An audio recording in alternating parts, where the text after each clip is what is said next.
This webinar is brought to you by the Shekhar Institute in collaboration with thevibes.com. Because this webinar it matters. By the Shekhar Institute in collaboration with thevibes.com.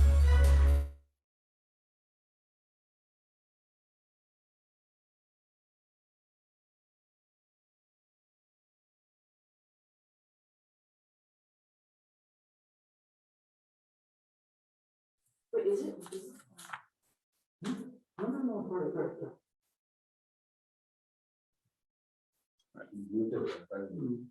Ladies and gentlemen, good morning. My name is P. Gunasekaram and I'm Executive Director of Advocacy and Research Organization, Shekhar Institute, which together with the news portal The Vibes brings you today's webinar, Educating Malaysia, Teaching in a Changing World. Allow me to warmly welcome you to this seminar, the third in our series, Because It Matters. Thank you, attendees, for your presence today. This is a topic which will interest a lot of us, but it is a difficult one, something which is very crucial but needs a lot of sorting.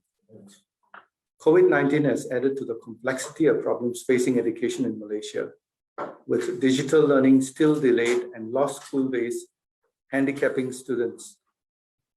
Add to this a polarized education system, falling quality standards, irrelevant syllabus, a digital trust which is in shambles, unemployable graduates, dual language problems.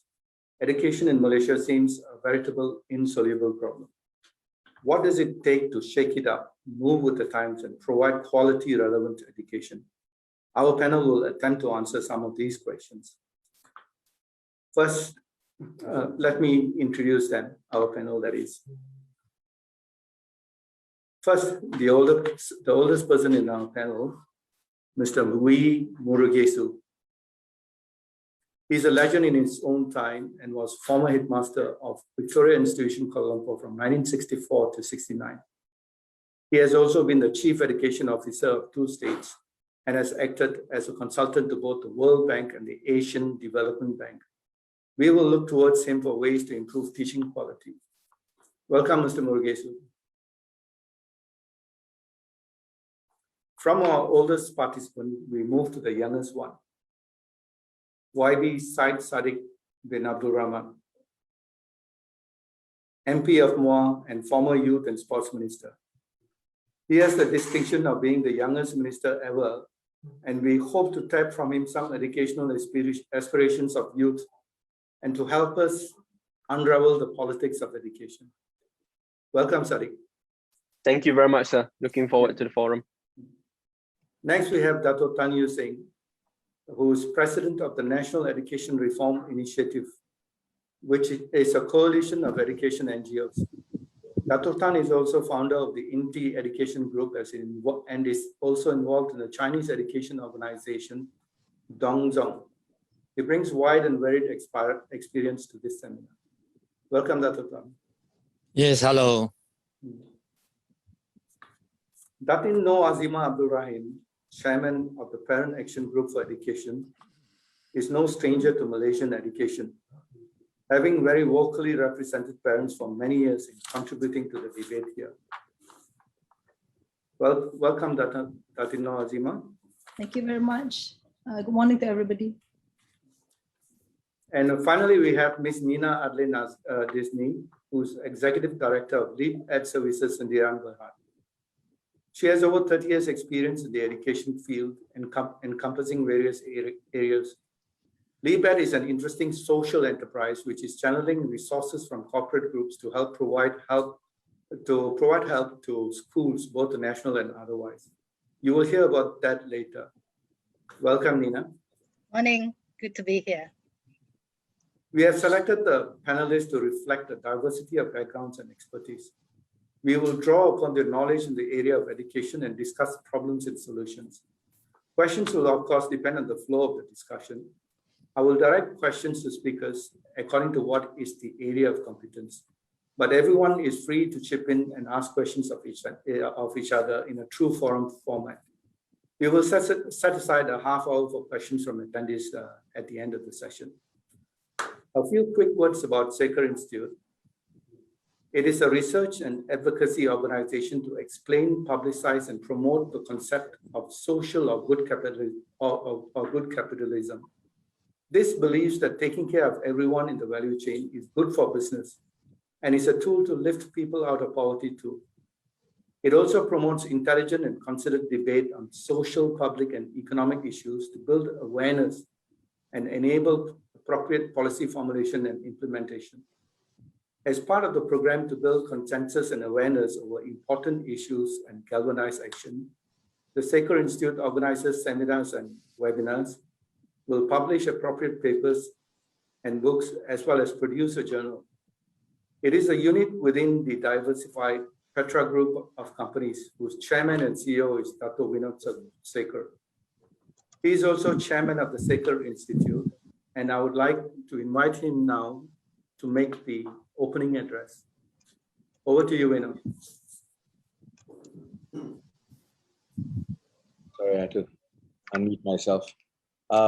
I feel so out of place with these individuals. I am not an educationist. I'm a simple Malaysian businessman that loves my country. And I'm glad we're talking about this. I feel like this lawyer that runs into a court very, very late.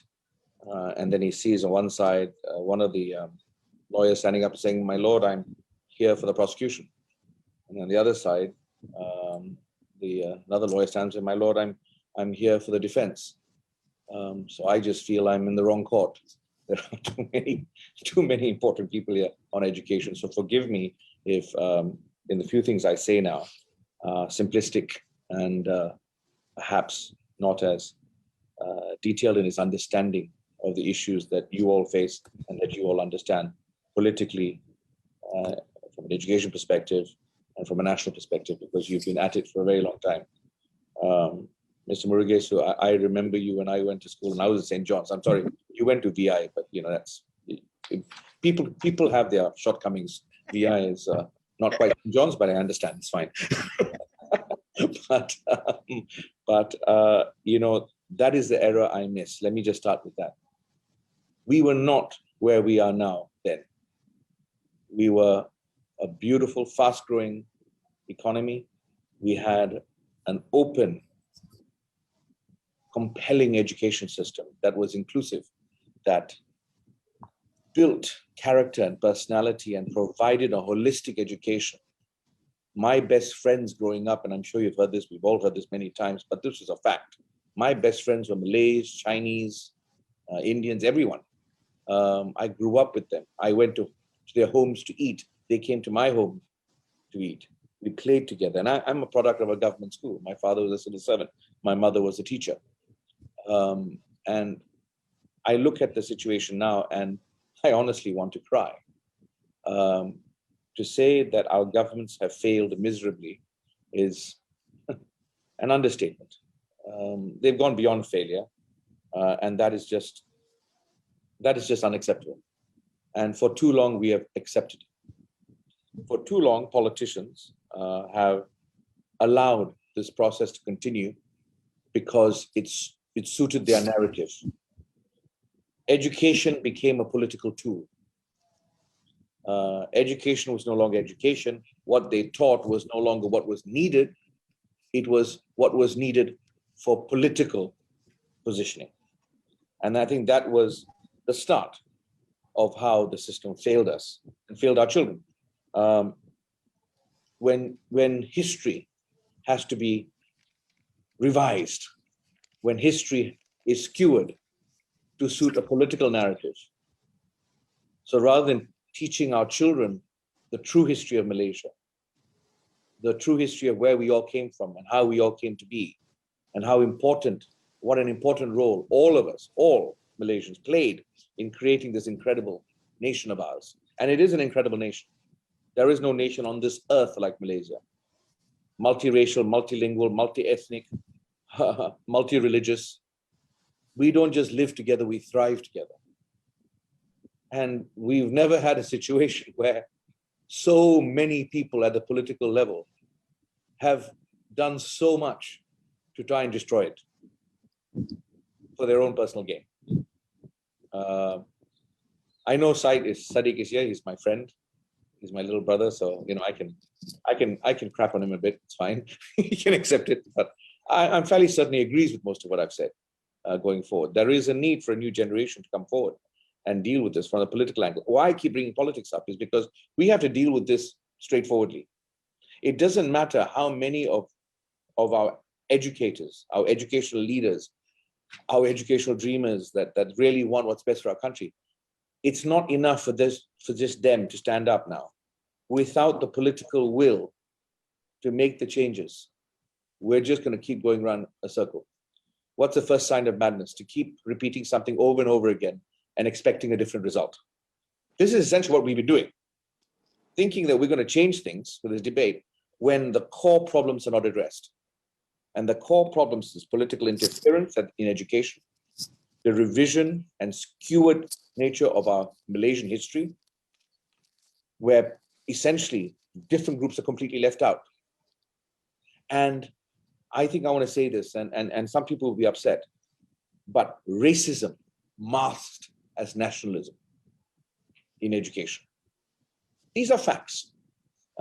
This is what is happening now. I'm of course like Dr. Nazima, I believe English is a very important fact in our education system. I mean, we are living in a globalized world. Are we stupid?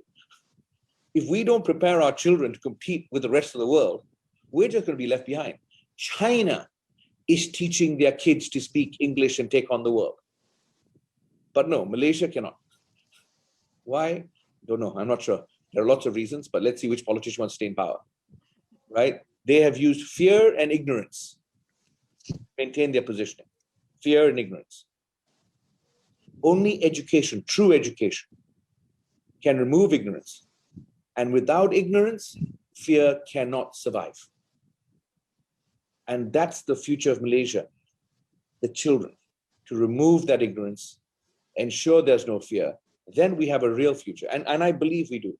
I believe there are enough people of goodwill, enough people with a backbone and faith, like all of you, to stand up and do what's right. I'm not going to speak about, you know, the importance of Tamil schools or Chinese schools or, you know, vernacular schools. You know what?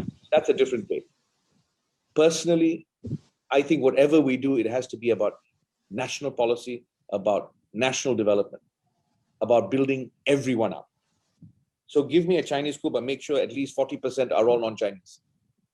Give me a Tamil school, but make sure the classroom is not falling apart. The blackboards are at least in one condition that people can write on. And then make sure at least 40% are non-Tamils, non-Indians. Bring people together, get our youth back to where it needs to be. The issues like computers and all that, that's another problem, right? I mean, if I'm not mistaken, about 150,000 computers were promised by this government, and 8.6% have only been given. There's too much posturing. There's too much, forgive my language, I'm sorry, I'm with teachers, but too much bullshit. There's just too much. And we've got to stop. We've got to just face the issue head on and say enough. Enough of this crap, enough of this nonsense. And you know, politicians, if you just can't do the job, get the hell out. And the people are the power. Education is the future of this country.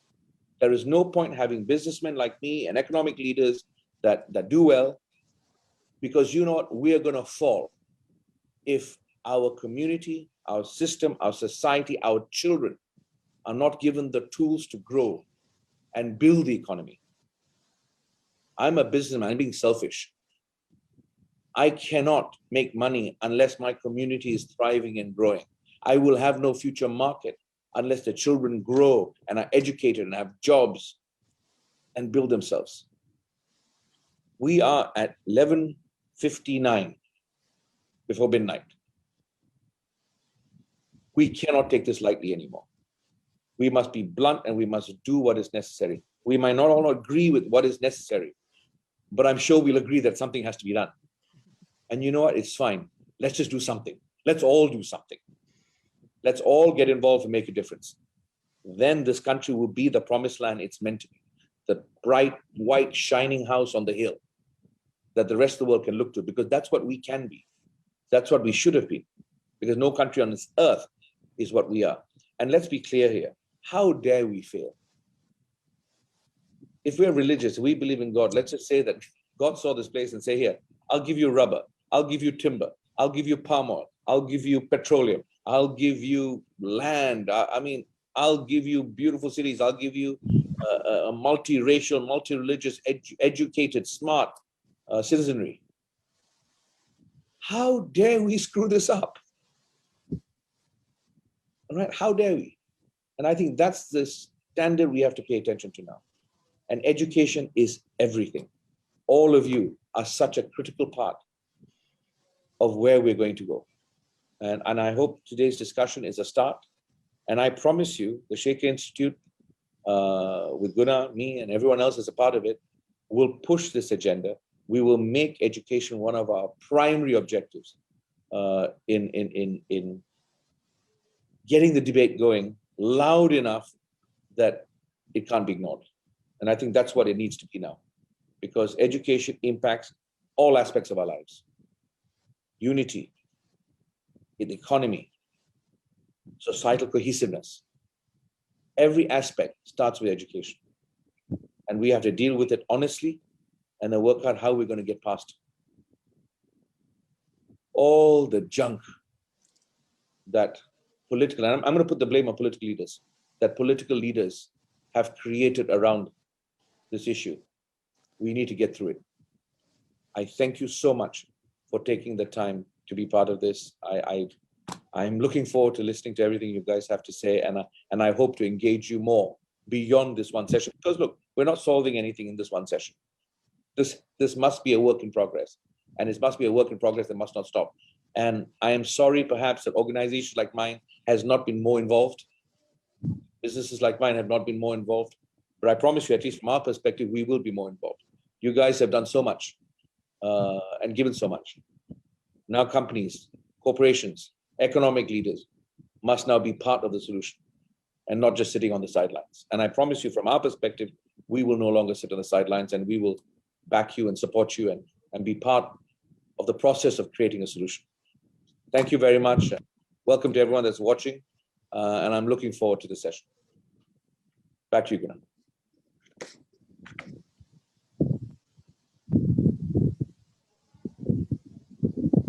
Thank you, Vinod, for that. Now, let me move into the discussion. But before we move into that, allow me to make a short presentation to set the stage. Let me share the screen.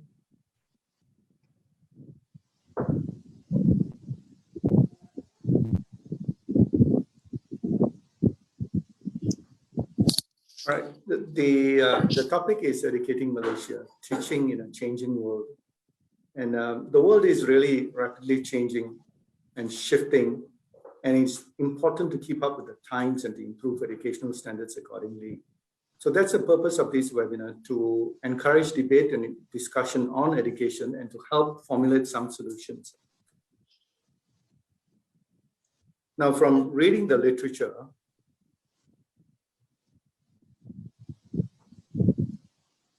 I'm trying to move the slide here. All right. Now, from reading the literature, there are 5 main problems of education in Malaysia. Of course, there are others, but I'll just be focusing on these 5 main ones for this short presentation. So first of all, there's a declining quality. We need to ask the question why and take remedial action for the rapidly declining quality in education. Second, we have a polarized education system. And we all know the reason for this. There are many different school systems. What happens is these school systems tend to group students in terms of race, language, and religion, so that there is our young are not getting together and interacting enough. Despite what policymakers want or say they want, there is no dual language proficiency with English standards being very poor and declining. So one of the major problems that we have as a result of this is unemployable local graduates, and largely because they lack language skills in English, which is the language of business, and their poor soft skills and presentation skills. So we are heading to a situation where our syllabus is getting more and more irrelevant. There's perhaps too much of emphasis on religion, and religious leaders are getting to be rather influential in terms of what is taught in especially national schools. And there's no emphasis on thinking skills, soft skills, and there is and on practical matters such as financial literacy, which we badly lack. And finally, we have a poor digital rollout, which is way behind schedule and has affected education during the period of COVID-19. Now, the solution that has been touted is basically the education blueprint 2013 to 2025. So this was a work in progress from 2011, I think, and involved a number of consultants. And so this is what they came up with. They identified 6 areas for global competitiveness. These are knowledge, which obviously we lack a lot of. Thinking skills, again, lacking. Leadership, lacking again. Bilingual proficiency, major problem among local graduates. Ethics and spirituality, there's too much of emphasis on religion and religious values here, instead of maybe drawing upon universal ethical values, which are a much easier and more acceptable way of imparting morality and a moral sense towards things in schools. And finally, national identity. Again, the major problem is the different school systems, and this is something that we need to work on. So while we have no argument with the goals of the education blueprint, the achievement is poor.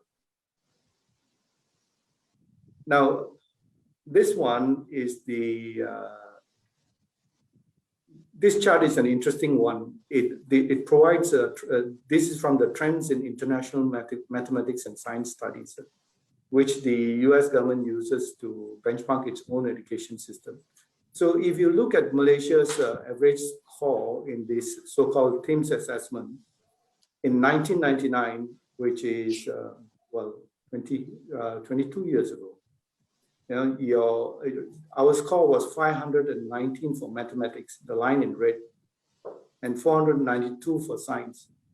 And 22 years later, in 2019, it's 461, a decline from 519, and 460 for science, a decline from 492. So this has got a major implications. So if you look at this, it indicates that over a period of 22 years, our educational standards, instead of increasing, have actually declined. So these 22 years may actually be lost years if you look at it. This about sums up the decline in standards that we have faced in Malaysia. There was the decline was more precipitous, if you look at the graph in 2011, and then it seemed to pick up between 2011 to 2015. The standards actually increased. Perhaps I'm only saying perhaps because of the introduction of the education blueprint from 2013 to 2015.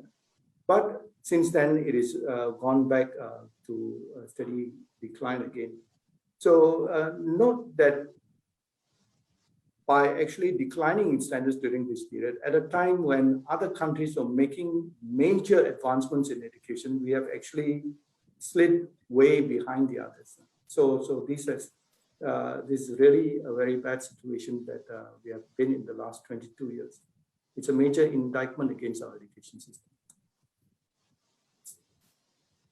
Now, the other system of education is the program for International Student Assessment, or PISA, which is undertaken by the Organization for Economic Cooperation and Development, which is the club of rich companies, rich countries in the world. Now, these are for 2018 and involves tests for 15 years old on various skills. Now, one of the skills is reading literacy. For Malaysia, it was 415. The OECD average figure was 487. So OECD average was 17% higher. For mathematics, Malaysia is 440, OECD is 489. OECD is 11% higher. For science, 438 against 489 for OECD. OECD average is 11% higher. So note that countries such as Singapore, China, Taiwan, South Korea, who were at one time our peers in terms of educational standards, and Japan, which is already an OECD country, tend to score higher than the OECD average. So these nations have actually overtaken and moved way beyond us in terms of education. So these two things indicate the severe decline in education standards in Malaysia. Now, just to remind ourselves of why education matters, there are 5 reasons why it matters. Strong correlation with development. So the better educated you are, the higher your income levels. That works just as well for individuals as well as for countries. So it increases competitiveness and innovation. That's self-evident. The more educated you are, the more competitive and innovative you are. It reduces corruption and incompetence. Corruption through an awareness of moral standards, improving the value system and so on, and incompetence through proper education. It produces better workers, and better workers earn more money for themselves. And therefore, it improves the standard of living for everybody. And then finally, it produces better leaders who are more competent and less corrupt. And then, in fact, good all-round open education is key to solving all that ails the country over time. We should focus most resources on education. Right. So now, where do we start dealing with this kind of? All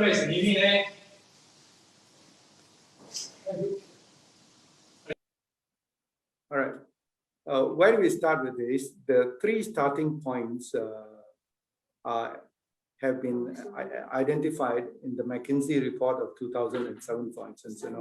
So these 3 starting points, these are the starting points which a lot of countries went through in their own path towards increasing education. The first of these is teachers, getting the right people to become teachers. The quality of the system cannot exceed the quality of the teachers. We did something bad many years ago in the 80s when we dropped the entry quality for teachers, and it's something which we are still suffering from, and we need to look for ways in which to improve the quality of the system again. So the next step is development. Once you identify, you get good people to become teachers, you have to develop them into effective instructors. So the only way to improve outcomes is to improve instruction. Finally, the systems and supports, infrastructure, if you will, you have to put in places and systems which are targeted and ensures every child, the emphasis being on every child, benefits from excellent instruction. The only way to the highest performance is to raise the standard of every child. Right? So then we come to the end of the discussion. So let's go on now. We come to the end of the presentation. So we will go on to our discussion now. I think we will start first with a discussion on COVID-19, and then that will also give us an opportunity to talk about the state of digital education in the country. So I'll start with Datin Noazima. As a representative of parents of students, I'm sure you're very concerned about the impact of COVID-19 on education of students who have lost a lot of classroom time. What can you see has been done about this, and how successful has it been? What would you like to see? Is digital education a solution? Thank you, Mr. Guna. When COVID struck us, I think nobody was prepared for it, let alone the teachers. So there was a big scrambling by the teachers to get some form of teaching done to students who couldn't come to school. So, of course, there was a lot of struggles last year, and parents also tried their best to get phones for the children. Of course, nobody, it was not easy for every child to have their own device for teaching. But nonetheless, about 2/3 of children had some kind of device. Of course, most of that was mobile phones. But of course, we know that the mobile phone is not the best learning device. The laptop would be a better tool. So what happened was there were problems and there were challenges. Of course, for children who had connectivity at home, it was a lot easier, although connectivity was choppy. But I think more challenging was students who did not have devices nor connectivity at home. So I'm told that although the urban children struggled too, but the rural children had it worse. But some teachers in the rural areas turned that into an advantage in that because villages, kampongs, and suburbs had sparsely populated neighborhoods. Teachers were able to go house to house and even teach in small groups outside the school. So that probably explains why there was an improvement in the rural students' SPM results. And the problems really were, for instance, the urban poor, where neighborhoods were densely populated. Teachers couldn't reach these students, and it was a double blow for them.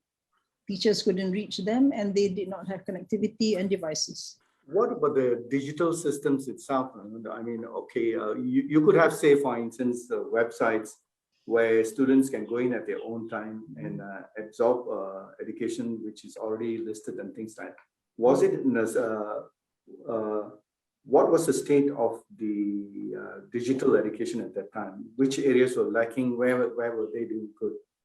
I think more or less there were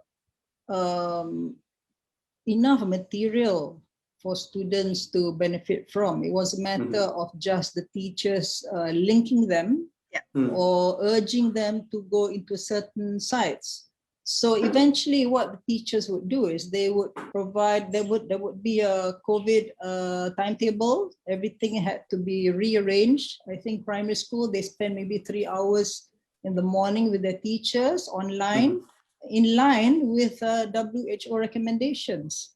And so teachers would provide a link, and then they would teach after that and have quizzes and discussions for that 1 hour. Unfortunately, there were teachers who were good and some who were not. So you have a teacher, say you have a period of 1 hour, and then that teacher is supposed to utilize that whole hour. But this lazy teacher comes in, puts in a link for 5 minutes and says, okay, goodbye, you can play now for 55 minutes. So So, you know, the principals or the ketua panitia, heads of units, you know, they can come into the online class and check what the teacher is doing. But whether or not this is being done is a big question mark, because I know humans, we're always finding shortcuts, right? And teachers find shortcuts as well. So why can't principals and ketua panitia come in and just do random chores as they have always been done in the physical school? So I think this needs to be done. So, you know, so the problem is that we always focus, or rather the ministry likes to focus on the better picture, what looks good. But what you don't hear about is it's the underprivileged, the orang asli kids, the OKU who are really, really suffering. And this is what we should see in the new model as we open schools. We want to see teachers go down and ensure that, as you said, no child is left behind. And I think that in this digitalized education at the moment, there are children who are being left behind. That's why we need to look at you know, how we can bridge that gap through digital education, because digital education actually is equitable, because everybody has access to the best practices. You need the PPD also to come in and have a look at how things are being taught.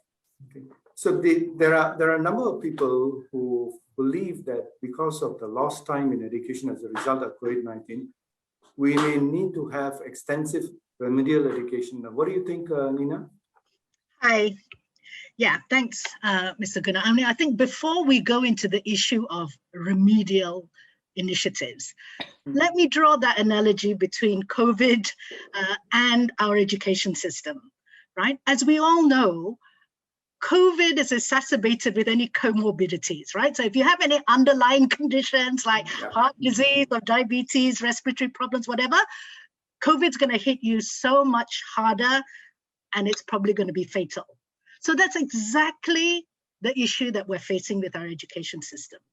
COVID has hit us hard, but COVID has actually exposed a lot of the underlying weaknesses and problems. So it isn't just about remedial action, right? It's not just about treating systems. It's not just about giving a respiratory, unit so that someone can breathe. While you're treating the symptoms, you've actually got to find a cure, right? You've actually got to work on the vaccine that's going to protect us, that's going to strengthen us, that's going to, create a permanent or a marked solution in the long run for the future, not just ad hoc. And I kind of feel at the moment, the MOE, as Azima said, is kind of scrambling around, putting out fires, dealing with issues and problems as and when they arise. But really, we need to step back. And the COVID crisis has given us that unique opportunity. This is an inflection point for us to actually face, all our problems head on, and to be steadfast in implementing a cure. And I think, Azima, you've said this in a previous panel that we were on. How can you treat a sick person if they don't want to accept that they're sick, right? And this is kind of the dilemma we have here, that until, again, drawing an analogy with COVID, you may be COVID positive, but you're asymptomatic. So you don't see that there's a problem, right? But there is a problem. And not only is there a problem, but you are spreading the problem without realizing it. So those are some of the general strategic issues that I would want us to focus on. In terms of the cure, there's many different cures, many different solutions. And what we've done across school program, I feel is, one solution that the MOE could consider. But really, before we get to that point, there has to be an acceptance that we need to take action. And I think the OECD has said, in terms of learning losses, it's not just a question of getting us back 2019.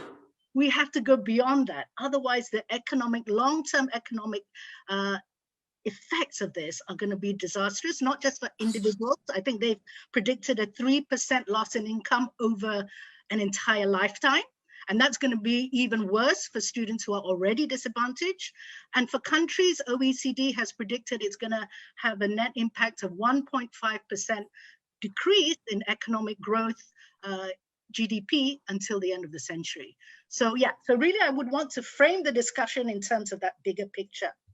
All right. So in your work with schools, I understand you have about 90 over schools that you're working with under this Trust Schools program. Yeah. And that the Ministry of Education itself, with other NGOs and so on, has got something like over 700 plus schools of the roughly 10,000 schools in the country involved in this Trust Schools program, where you get corporates to actually help out in the schools by providing them with resources, both money and human resources. Now, in your experience with schools here, how well are the schools actually equipped to do digital education, for instance? Okay, so just a couple back to the figures. So yeah, there are 94 trust schools in the program, which doesn't cost MOE a penny, by the way. It's which is your program. Which is our program. The ministry has also kind of implemented a transformation program called TS25, which we actually were involved with at the start. But it's kind of like they've taken a recipe, and I'm sure you all know if you cook, you can take a recipe, you can look at the recipe, but if you decide that you want to take away this ingredient, or you don't want to watch Gordon Ramsay or Jamie Oliver actually showing you how to do it, it might look the same, but it might not actually taste the same, right? So, I mean, the recipe book is there. Yeah, what we've developed over 10 years, the recipe book is there, but it's a question of implementation. And like a lot of things in Malaysia, the policy is always great, the rhetoric is great, but the reality is something very different. So back to your question about digital education, I mean, I would say the focus has to be on learning before digital learning. Yeah, and what we see in schools is that teachers need support. Yeah, that all the research tells you quality education, the key success factor will be quality teachers. So you have to focus on the fundamentals before you can add on digital, before you can add on all the changgih stuff. So it's like if you're growing a flower, you have to make sure that the soil is good. Okay, and then you plant a rose, you can't just chabut the rose and say, oh, I'm going to plant something else. So it's kind of, again, that analogy with the trust schools. You have to deal with the fundamental, the root cause of teaching and learning quality before you can add on the digital. And it's not a question so much, in our experience, of hardware, by the way, it is software. It's getting teachers to be comfortable, to be able to adapt their learning strategies, and not just about digital, it's about home-based learning. Yeah, it's PDPR, because, you know, as we all know, there is a digital divide, but there are things that can be done. Our schools are rural, they're urban, they're orang asli, they're high performing. We have 94 schools in every state, and every school and context has a different. Okay, thanks for that, Nina. We'll be coming back to that again later. Dr. Tan, how has the higher education sector coped with this issue of COVID-19? There must be a huge fall-off in overseas students and even local ones. Would it be right to presume that the digital option is far more easy to turn to in the higher education area? And what do you see the prospects for the immediate term? Yeah, higher education, of course, there are two major sections, whether it's private or public. Now, I'm more familiar with the private higher education sector. And it is clear that this situation of COVID affect the private higher education. The adverse impact is very great. And it's not just the overseas student. You have highlighted in your question about overseas students. Of course, during this COVID period, they can't travel. So many institutions, private institutions who depend on overseas students, they straight away, they get affected. And so at this period, we are talking about, some of them are talking about survival. And I think MAPCO and some of the institutions, they already know that the smaller colleges really a problem. So I feel that the issue now to them, some of them is survival, because international students don't come in, straight away their income will be affected. Well, the government, the public institution is okay because they are grant, although there's a cut, but it won't be like the international student. Some of them don't come, there's no fees at all. But I think if we talk about digital option, I agree with Nina what she said just now. You talk about digital option, hardware is the secondary issue. Primarily, you will see whether that institute and that college culture, are they already building up that sort of digital online culture or not? This has to be done even before COVID. It's not an issue of COVID or not. I know some of the private institutions, especially private university colleges or university, they are already quite well versed for their online facility. Their lecturer is already familiar with the online teaching. And some of them have used hybrid. So that means that it is still face-to-face, but there are a lot of work done online as well. So for those who are prepared, then this COVID is just an extra push factor for them to faster. So COVID can also be an external factor that pushing all the institutions to seriously look at digital option.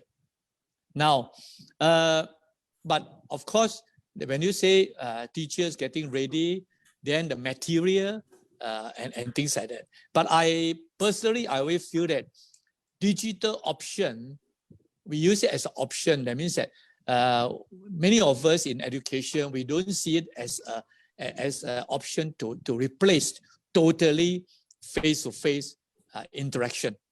I think education is more than, as you say, more than just knowledge. It's also the wisdom of decision-making, soft skill, and many of the 21st century attributes are not purely about hard data and info. This way you can easily get online, Google everything. You can actually, there's no need for you to go and remember all the equation. There's no need for you to go and talk about all the events, who and die which year in history book, because it is actually more the critical high order thinking now. So in that sense, the face-to-face interaction, to me as a traditional educationalist, it is very important.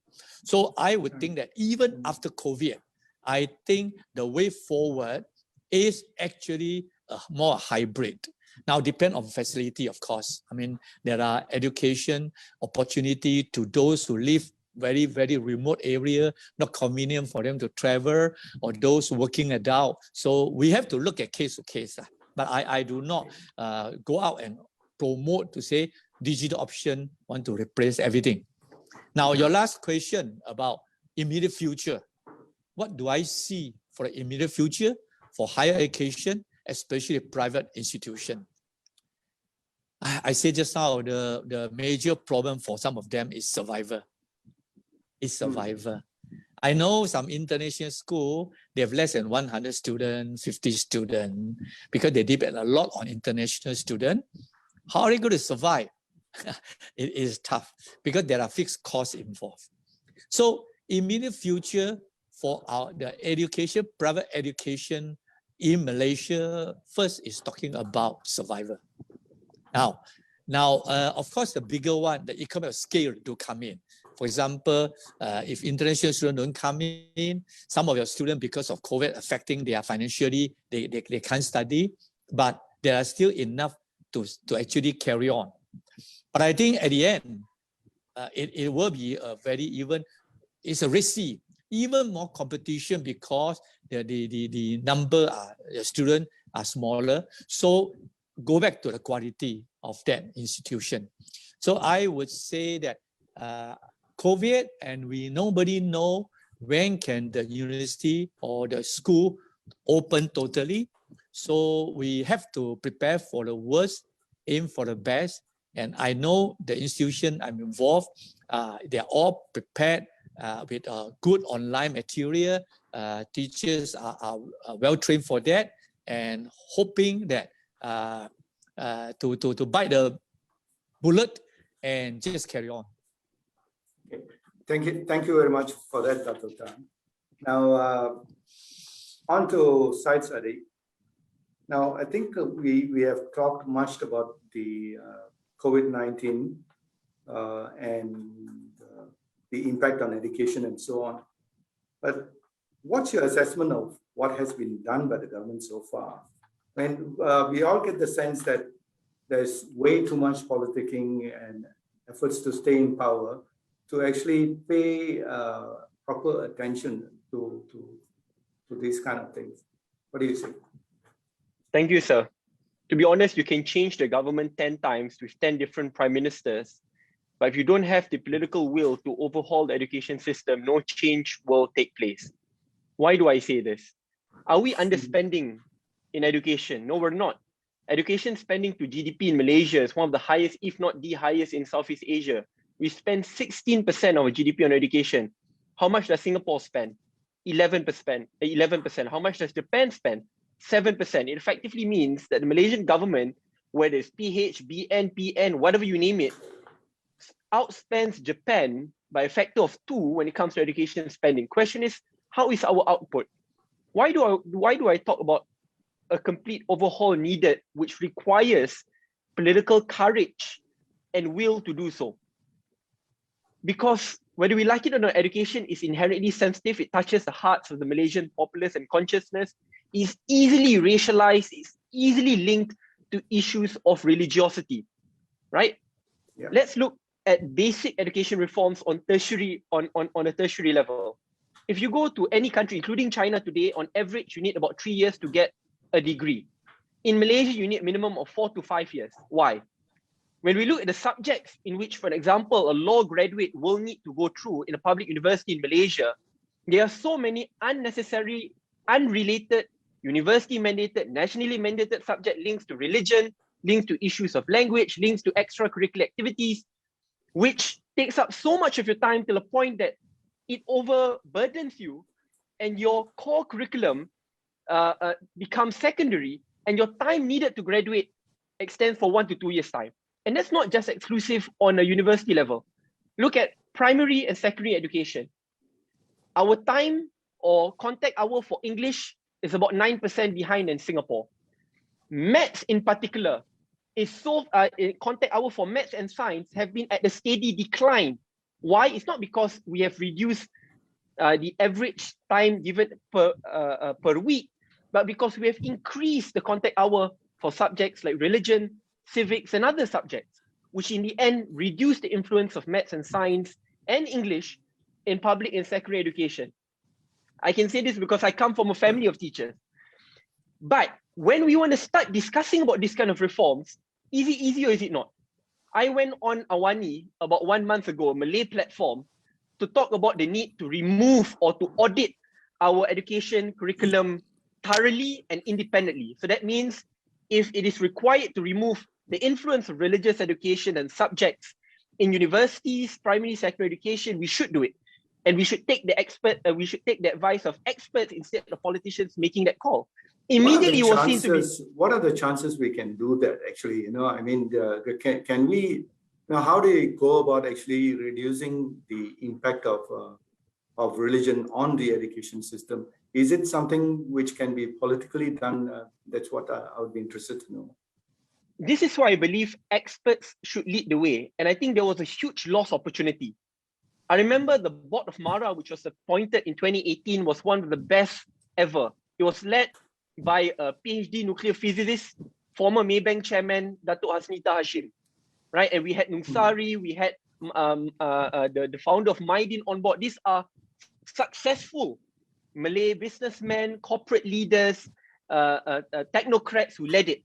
And they already came up with a report on what should we do to reform MARA schools under MRSMs, and as a consequence, leading to national education reform overall. What happened? Change in government took place. All of them removed, political appointees replaced. What happened to that report? Dumped. You just showed the report about the National Education Blueprint in 2013, led by Tan Sri Muhyiddin Yassin then. I met up and I engaged with many of those who came out of that blueprint. Right? These are corporate leaders who believe in a multiracial, moderate, policy-based Malaysia. And we've come out with many reports. You showed it. McKinsey 2006, Education Blueprint 2013. What happened to the reports and the suggestions made? Often, because there's no political will, it will often be pushed back. So what do I think is the way forward? One is, I think when it comes to issues of education, you really need great political will and bipartisanship. But while bipartisanship should be worked on, but leadership and courage to change it, no matter how unpopular it may be in the short term.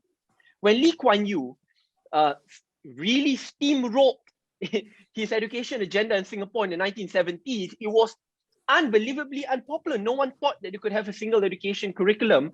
No one thought that it would actually work to unite Singaporeans. At that point in time, where they were struck by many divisions, especially by communist agenda in the 1970s.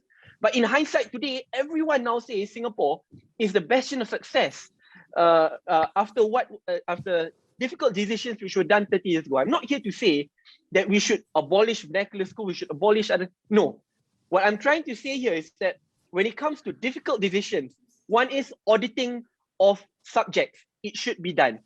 When it means about getting expert making the decisions independent of populist political decisions, it must be done. And the issue should not always be seen to be about money, because often we have overspent, but the output is where the problem is at. And again, when we talk about this issue, and we have to be fair and honest, right?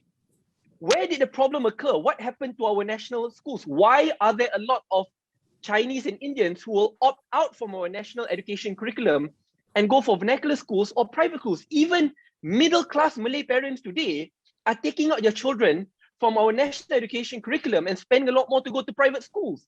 So we cannot simply blame, this is a Chinese agenda, Indian agenda. Heck, Malay parents, middle-class parents are doing that today. And that's when you look in the 1980s, where we shifted away from English, where we moved into a centralization education system in which everything is imposed upon schools, right? It's no longer a decentralized approach.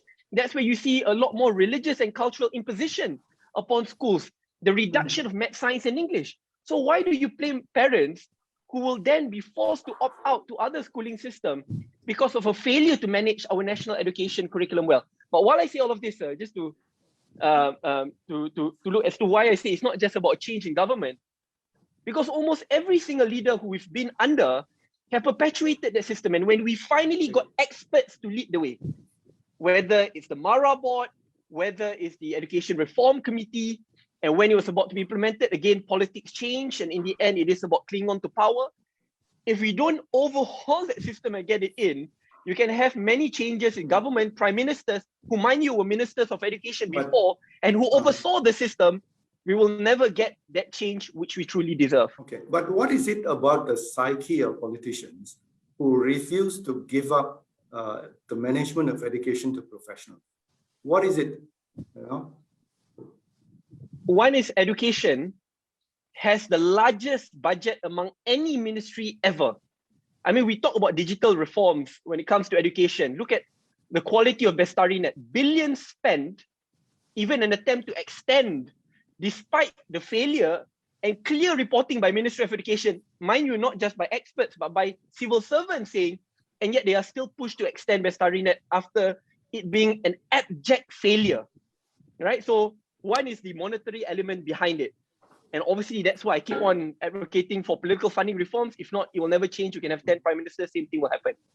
Secondarily behind it, especially when people keep on saying, oh, we need to look at racial and religious sensitivities. How can you talk about this? In the end, you will lose the support of the majority Malays. That's why we need to compel this particular type of outfit. That's why we need to compel for this kind of religious education and this kind of contact hours. It's not just about formal religious education in schools, even externally out of schools. That's why I was quite interested to read the Mara report, because it's not just about having the contact hour in schools. What about informal religious education outside of schools at night during your additional classes, etc., etc.? So, I mean, when these are sensitive issues and they are seen to be for vote buying purposes, we've seen the Bahasa Malaysia, Bahasa Melayu kind of conundrum which came out in the 1980s. We also see millions, if not now billions, already being spent to send our scholars to Middle East countries, which are seen to be failed countries, but yet we still send them there out to even to today. I mean, these are all issues where people are scared to roll back because it has been done 20 years ago. And if you roll it back, it will be sensitive. But my argument to this is that one, if you allow it to continue, Malaysia is bound to fail. But two, yes, you may roll it back. It will be unpopular in the short term, but with the right management of education, when more Malays get quality education, better jobs, when they realize that learning, being bilingual or trilingual, get them better job offers and better pay, then they themselves will respect and will more likely vote for you. For even from a political perspective, it is important for us to break the typical political norm, which is to conform to status quo, than to acknowledge that there is a problem and to reform it. I think it must start somewhere. If not, change in government alone would be insufficient, because we are bound to reach a steady decline of our education quality. Yeah. But surely no one can object to, say, an improvement in the quality of education, isn't it? So if we are trying to do something to improve the quality of education, there is some kind of progress that we can make without even that issue being politicized. So let's just move on now to leave COVID and the other things aside, and move on to the question of quality of education and how it has dropped. So we know that the major problem in education is that the quality of education has dropped, and quality is ultimately dependent on teaching, which is teachers and schools. So, Mr. Murugesu, what do you think are the essential ingredients for a good school and great teaching? Morning, everybody. Thanks a lot. Can you repeat the question again, please? Okay. What I was saying is,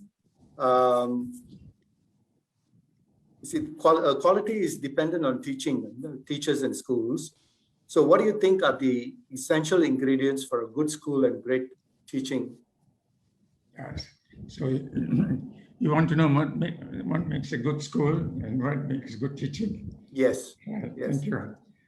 Well, it's not always an easy question when you're dealing with school children. I had the opportunity about 50 years ago, it's quite some time back, to go back to my old school as a headmaster, which I refused because I thought I wouldn't be able to cope with all the white headmasters before me. Anyway, when I went there, on the first day, I was so used to discipline. No, not a pin will drop when the headmaster speaks in the assembly. So I was told to wait for my turn.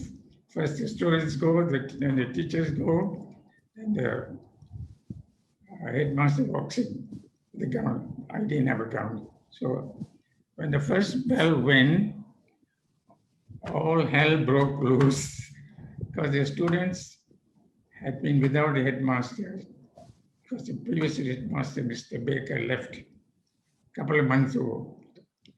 And boys being boys, all the bad habits set in. So before the third bell went, when the headmaster is supposed to walk ceremoniously onto the stage in the hall, I was already up there. And I was a bit apprehensive how to handle the first day. A pussycat became a tiger. So I went and chased the boys all out of the hall and made them repeat 3 times. Then everything settled down. Then after that, it became easy. I think the most important point in any situation is discipline. And we can force the boys, girls in schools to be disciplined, but forcing it will not become a continuous effect. So the main way to get it done is to explain to the boys and to give them the impression that the headmaster is only interested in one aspect of the school, the welfare of the students. Now, to get the welfare of the students, you must be with the boys. But fortunately, having been a student of the VI and later as headmaster, I knew all the tricks of the trade, so to speak. So I started pulling up one by one. First, I collected all the teachers' exercise books, report, teacher's book for the week, preparation notes, and went through them. Then I collected all the exercise books in the school, class by class. You can imagine how many exercise books each child had, and went through all of them and examined them. And I wrote, "You have not shown your book to your teacher, do it." So when the books went back to the classes, the person who rushed to see the exercise books were not the students, but the teachers, because it was an indirect indication that the students and teachers have not collected the exercise book. In fact, one of my old students from Australia came a few years ago and told me that the first time I went there in mid-July 1964, the class was given the first assignment in upper 6. So you can imagine. Anyway, these are the little tricks you have to do. Then I used to give out the report cards personally, class by class. And I used to take the report cards and then I show it to each boy in the class so it will not be a punishment. So everybody gets it. And I will say you have got no red marks, so it's good, very good. And then you've got 2. Now where do you want it? Where do you want it? You want it in the hand or you want it at the back? So it gets too short. So all that repercussion. Then I spent my time in the school because my headquarters was in the, my living quarters was in the school compound. Now I want to tell you how give you an example how all these little things had the effect on what they call the VI spirit. Every afternoon I used to go back after lunch to the school, and on one day I was going up, I saw a boy doing something in the field. I got suspicious, so I walked up to him, and from a distance I knew he was not a VI boy. I was a VI boy because he had funky on rubber shoes, and they all had to be, they had a green straps. They all had to be whitewashed. So he told me, "Sir, yesterday all the boys were doing their work because we had ordered lorry loads of earth to flatten the field, and I didn't come. So today I came back to do my share." So you see how the love of the school grows when you do the best for the children yourself. And so that's how the school really improved. So you were noted for encouraging extracurricular education and character building, but at the same time, you also focused a lot on academic excellence. And although I think VI got a lot of students, the people who were entering VI were already had academically very high standards. You further improved the output from VI itself. What did you do during that time to do these things? See, although in fact, VI had the best students from Pasar Road School, Pathu Road School, and so on. And they had to sit for an exam to qualify to get into the Victoria institution. Yet, in spite of all that, in the earlier days, in the 1950s, 50 to 59, 60s, there were only 50% passes, 56, 60, 70% passes. And the number of grade 1s were very few, number of distinctions also very few. So by examining all these exercise books, the children became more interested in doing their work. Now parents told me they had no problem telling the children who were going to school, wash their shoes, blindfold, and so on. So they did by themselves because the school took care of it. And there was a piece of paper on the 16-acre ground of VI. You won't find it there because the boy who sees it will pick it up. Now, once you have got them all to go into the love for the school, then it automatically brings up the spirit. And so, and then during every game we faced, we used to be knocked out by Malay College, FMC for athletics, Malay College for hockey, and St. John, all the schools. Then we made sure we turned the table. So I turned all the PE players, physical education players, right? No more Rajo Taisokosai, that's Japanese, we used to do in Japanese occupation. Exercises, physical exercises. But run and round and round the field, around the field, and around the field. At the end of it, they're very tired, run up the slope, the VR. So we build up energy. The boss very intelligent, but he didn't have enough stamina. Then the beating the other schools in cricket. They were so, we couldn't get much competition from schools.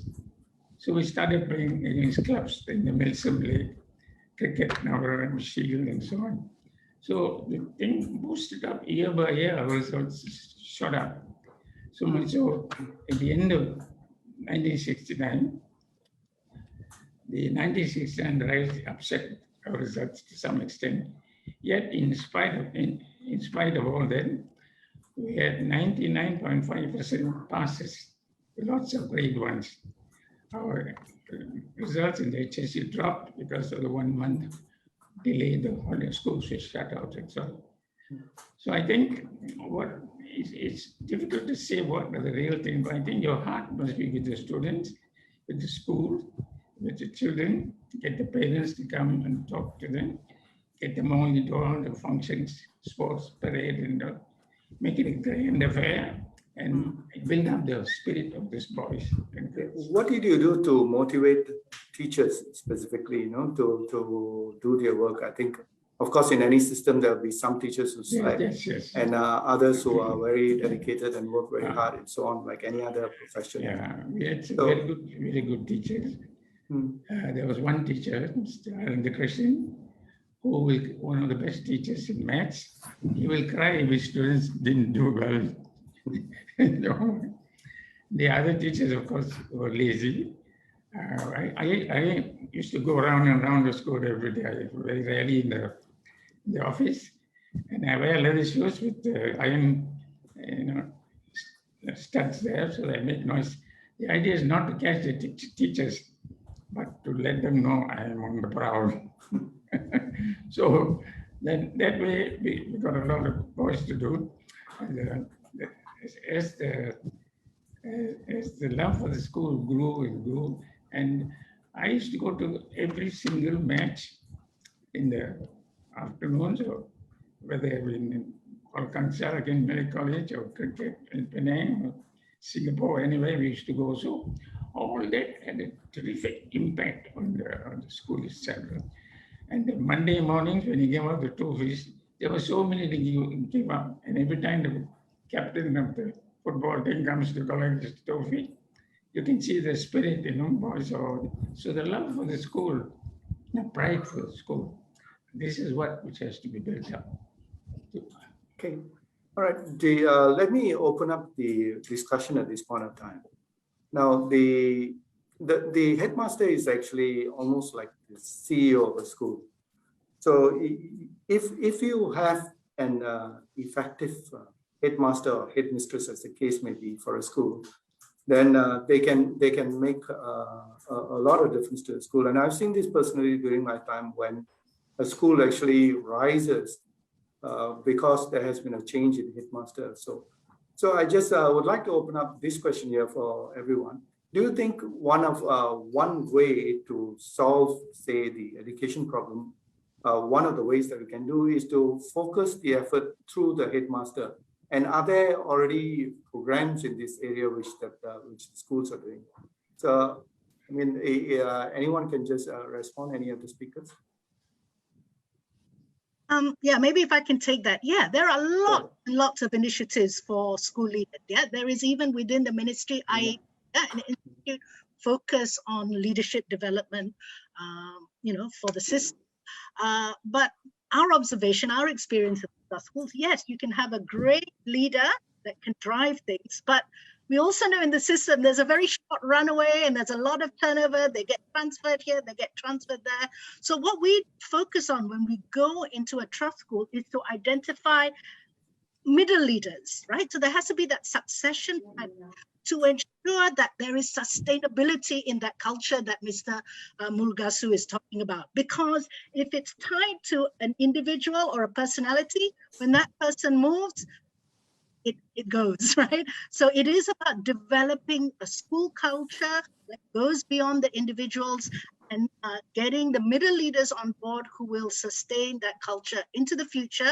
And it's also about getting the support with the JP and PPD. What about, say, specific training for headmasters and things like that? And then they can, instead of, say, the massive task of training a few 100,000 teachers, you may have, if you train, say, 10,000 headmasters or headmistresses, to lead the school properly, wouldn't that be a way of shortcutting the process? Yes, assuming it happens, right? That's the thing. That's the thing. It's always the implementation. In theory, that's exactly what the ministry is doing. Of course, the leadership training is there in order to be kind of brown bagged, to cascade. But unless you're in the school and giving the teachers, the middle leaders, the SLT, the support, in-school support, very likely it's not going to happen because they have so many competing priorities, right? They're tugas hakiki. So what we do with the Trust School program is exactly that. We provide continuing professional development, in-school support, where we are in the school for a 3-year period, and hopefully when we leave, that culture can sustain. Guna? Yes, go ahead. Now, training, of course, is vital, but to me, education, I always say that it is one profession with conscience. You have to get the right people with the right passion. And I think the passion, it is not, say, is born with, but is through the person's upbringing. And if we have the passion for education, children, then I think then the training itself, they can actually gain a lot from training. So to me, I think it's very important to get the right caliber of person to be going through this training. And that is where what Nina says correct, the middle ranking. From that work, you look at their way of behavior in the school, and then you must let their immediate superior will be the one who work with them know better to recommend. Now let's come back to another issue. I always feel that our country education system is over-regulated.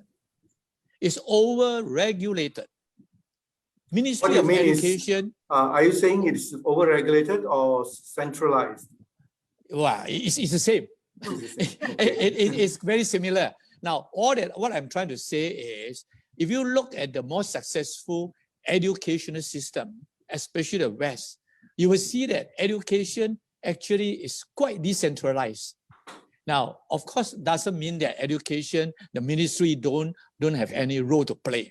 I remember even in the 80 and 90 when I started INTI, and we were with a dialogue with the minister and things like that. We were always saying, and the DG at the time agreed. In his speech, he was saying that I think ministry should be just a facilitator. Ministry is spending too much time talking about regulation. Now, every school, we must actually select the right principal, trust a principal and all these special assistants, and let them look at the school's specialty and let the school have something unique because of the area, of the community, of the history of the school, whatever. Let the principal have more responsibility of charting a school culture for their own school. Now, that actually will bring out the sort of talent, commitment, and the gung-ho. Everybody will actually compete. Now, at the moment, I realize it's too much regulation, not just in the university, but also in the school, because I'm also involved in the Chinese school, and Dong Zhong did have in the whole country under our government system, there are about 1,300 Chinese primary school. And of course, the independent school, there are about 60 plus. Now, you can see that the independent school, if you come to that later, the secondary school, each of them, they have their own autonomy, and they actually work out slightly different. And it is okay because the curriculum can be the same, but it's a way of presentation, teaching. There's a special age of the school, their brand vision. Let them work on it. Well, in the government system at the moment, I think our ministry is very keen on regulation. I'm not saying regulation need to be taken off altogether. It cannot be. There must be regulation on the policy. There must be curriculum, common curriculum, how to build a national identity. Now, all this is a role of the government. Now, I want to quote an example in the tertiary education, like in US. In US, you see the accreditation body. There are 6, 7 accreditation body, regional accreditation body in the university. And this accreditation body are very much, is the profession. Is university heads get together, then they have their own body to regulate, because it's so important to protect their profession's integrity. Now, in fact, the best professional body in Malaysia is a bar council. It is not something that the government want them to do this or that, but the bar council themselves have self-regulation, and they have actually, because of historical tradition, they are actually quite powerful to make sure that the lawyers are all in line in terms of their professionalism, in terms of integrity, governance, everything. So I think US, people always say that the best university in the world, US university, what, more than half of them are from US. But if you go and understand US university, this moderation and things like that, it's very much those who are in this profession, they actually moderate themselves, and the government allowed that right for them. So if you go to tertiary education, now then autonomy is even more important. Academic freedom and the autonomy and the let education, leave it with the educationalists. All the vice chancellor appointment cannot be a political appointment. I like what Siddhi just mentioned, that you need a political will to make a major revamp. If not, we are really going down the drain educationally. Okay, just a quick reminder to attendees, we will set aside some time for questions, maybe about half an hour later. So please send your questions into the chat group. We have over 400 participants on Zoom itself, so I apologize in advance if we can't answer all of the questions, but we will try. So just put it onto the chat group. We can't, it's not physically possible for us to allow you to ask the questions. All right. So now moving on to Syed Sadiq, I think I understand you are on some education committee in the Harapan. So what do you think it will take? You know, I mean, are you optimistic that you can actually make the necessary changes to advance education through the political process? Yeah, I'm on the opposition. I'm in many opposition bloc committees, and one of it is on this. So usually I sign off statements together with Harapan reps, the demand for greater accountability from the Ministry of Education, but that's not done separately. But if I may just suggest a way to move forward, I think moving into next elections, I think almost everyone here are esteemed individuals with great understanding of education and also great following. One thing which I'd like to recommend moving to next election, instead of merely elections being a single issue election or 1MDB, corruption, abuse of power, I think if maybe respective committees, technocrats, experts can start posting, these are 10 questions I'd like to ask for all political parties to answer. For example, will you increase funding for scholarships to send students to the Middle East? Or what's your stance on political appointees on Mara universities? Will you audit subjects at respective universities, even if it involves sensitive subjects like race and religion? Reason why I say this, today you may think that a particular political party or coalition will stand for these particular ideals, but in reality, when you look at the leaders who lead that political coalition, in the end, the ideals are largely the same of the past, which is resistance for change. I don't want to name any political leader, but I think, to be honest, at the moment, unless there's a disruption, not much change will happen. Again, I'm pretty sure all of you here are experts. You know what happened in the 1980s, 1990s, up to today, where there are some great resistance for change. I thought that there was great hope when finally technocrats led, and I had greatest of respect to people like Datuk Hasmita, because she's an iron lady. I mean, you can't be a nuclear physicist from Oxford University and then being charged to lead Mara and do nothing, you know. And I've seen how even when my old party, Bersatu, tried to pin her down, tried to ask her to make political appointments, she didn't. That's why you look at Mara board, all professionals, not even one political appointee, and she stood firm with that.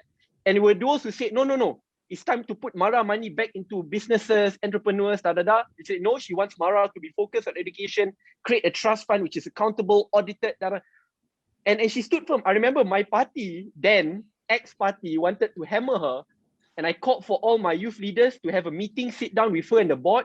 We met Nusari, and then they explained, and we defended her, despite the fact that the party didn't. But we need people like that, right? So in a way, for prime ministers, future prime ministers, if they think that's too sensitive, fine, you may not need to lead the reforms, but let the expert lead the reforms. So let them take the blame, because they're not going to go through elections, but they believe in it, and we are there to supposed to back them up and defend them. So to be honest, Guna, I think it can be done, and it should be done. But in order for that to happen, we need to place a lot more pressure on our reps, whether they're in government or opposition. What will be our answers? What is our vision of education moving forward? Because once we ask these tough questions, I think that's when we realize who stands for progress and who wants to stick and defend status quo in resisting to move forward. Tadin, thanks, Sai. Tadin Azima, I was wondering, you've been around for a long time, and involved in this process of talking to government and dealing with the other bodies and so on and so forth. What's your experience with dealing with these people? Are they receptive? Do you have perhaps more hope than Syed Sadiq has? Well, 2018 to 2020, I was in the National Education Committee, National Education Committee Council. At that time, YB Mazli was the Education Minister.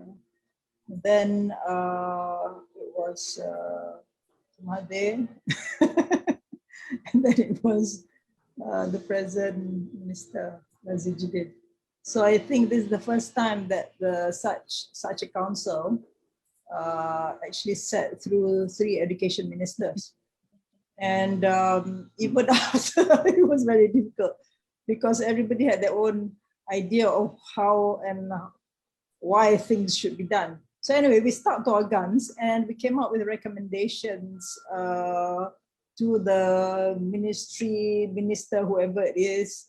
And after, I think, meeting almost 100 times in that 2 years, not just the council, but also on subcommittees, I'm afraid our recommendations are sitting on somebody's table, not acted upon, not read, and even if the current minister decides to have his own people in his own MPPK, I doubt if their recommendations will be any different from ours. But I noticed that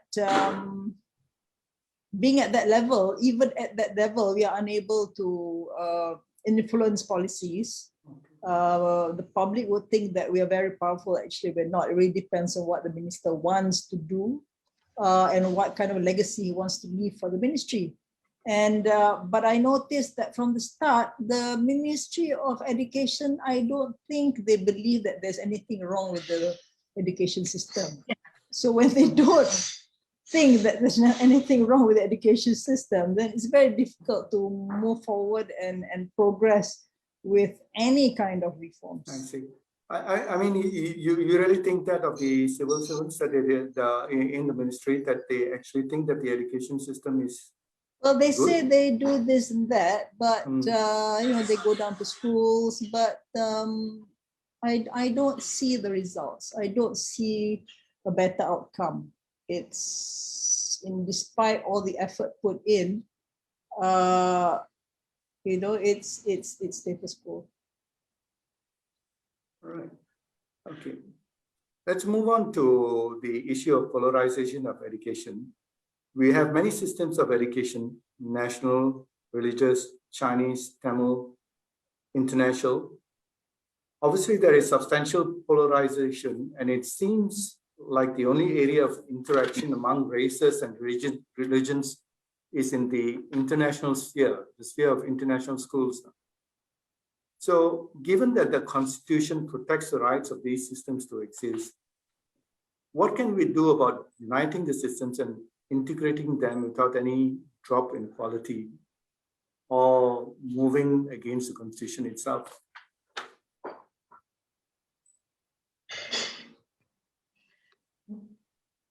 Can I say something? Yeah, go ahead. Can I say something, Guna? Yeah, go ahead. Quickly. I'm sorry. All right, Dr. Tan first and then Ina. Oh, missed me. Actually, Guna, I want to say something, is it? can I say something very quickly? Because I want everyone to answer this. Okay. All right.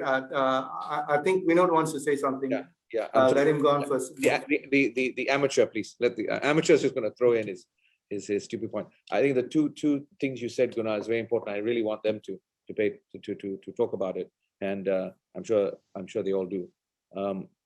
The problem isn't the problem now. We can have all these great policies. We can get all these ideas, you know, that everyone has been speaking about now. But we have a problem with the civil service and the teacher training colleges. It doesn't matter how brilliant our policies can be. It doesn't matter how wonderful the ideas can be.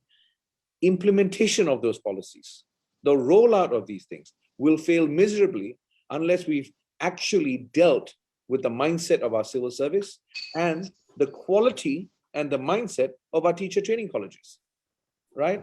And let's be very clear, the quality of our teacher training colleges, and I might be whacked like crazy, but from what I've seen and what I've seen produced, for the most part, don't produce passionate teachers, certainly don't produce the quality that we need in terms of implementing the radical reforms and the radical policies that everyone needs, that both our esteemed ladies have spoken about just. And then you talk about polarization. The heart of polarization comes from how the teachers deal with the students, right? It is the teachers, the leadership in the classroom, in the school itself, that can deal with polarization at primary level and at secondary level. And that grows about whether it's sports teachers, whether it's PE teachers, whether it's English teachers, Malay teachers, Bahasa teachers, science teachers, it doesn't matter. It's how that interaction happens. So unless we fix that issue at the level of the teacher training college and the teachers that are now produced and the leadership and actually sub-leadership of the ministries, we're just going to be banging our heads against a wall, you know, and then, you know, having the same conversation saying, yeah, well, you know, we're just not seeing the results. I'm sorry, I just wanted to throw that out while you guys were. Okay. All right. Just it's also the problem because the school systems are such, and there is and people go into the school system. So for instance, if you take the national educational system, the vast majority of people in that education system are Malays, you know, and there is, especially at primary level, there are hardly any Chinese anymore in the national education system. So, and then of course the religious schools, I mean, almost all of them are Muslim. And for Tamil schools, which are a very small proportion of the entire thing, there is really very few other races in there. Chinese schools, I think, although the increasing number of other races are going to Chinese schools, it's still a very small proportion. So by the nature of the schools itself, it causes polarization. So my question to you guys is how you going to actually do this then? So back to Dr. Tan first. Dr. Tan? I think we are not getting Dr. Okay. Tan. Okay, we have him here. I think someone needs to contact him. I think we talk about. Yes, can you hear me? We can hear you. We can't see you, but go ahead. Can you hear me? Yes. Hello. Yeah, we can hear you. When we talk about all this problem, true enough, true enough, I agree with Dr. Shah that I think it's the teachers, the principal that actually can affect the whole school culture. You talk about polarization, that's where it can help. They can actually bring in the right culture. At the end of the day, I think all these people are involving in education. Our mentality, do we look at this country as a multiracial, multi-religion? It's a country that the multiculturalism is an asset. It is an asset or a liability. Now, once we okay, we have a connection problem, Dr. Tan. Perhaps we go on to. Right, then I think this is the first. Okay, we have you back. To look at education, because those involved in education, they have to accept that our DNA, this country, built up. Okay, I think we will go on to Nina first. Okay. All right, Dr. Tan, if you can hear me, we'll hold on first. Yeah. Okay, well, we're trying to reconnect with so, Dr. the whole is very bad here.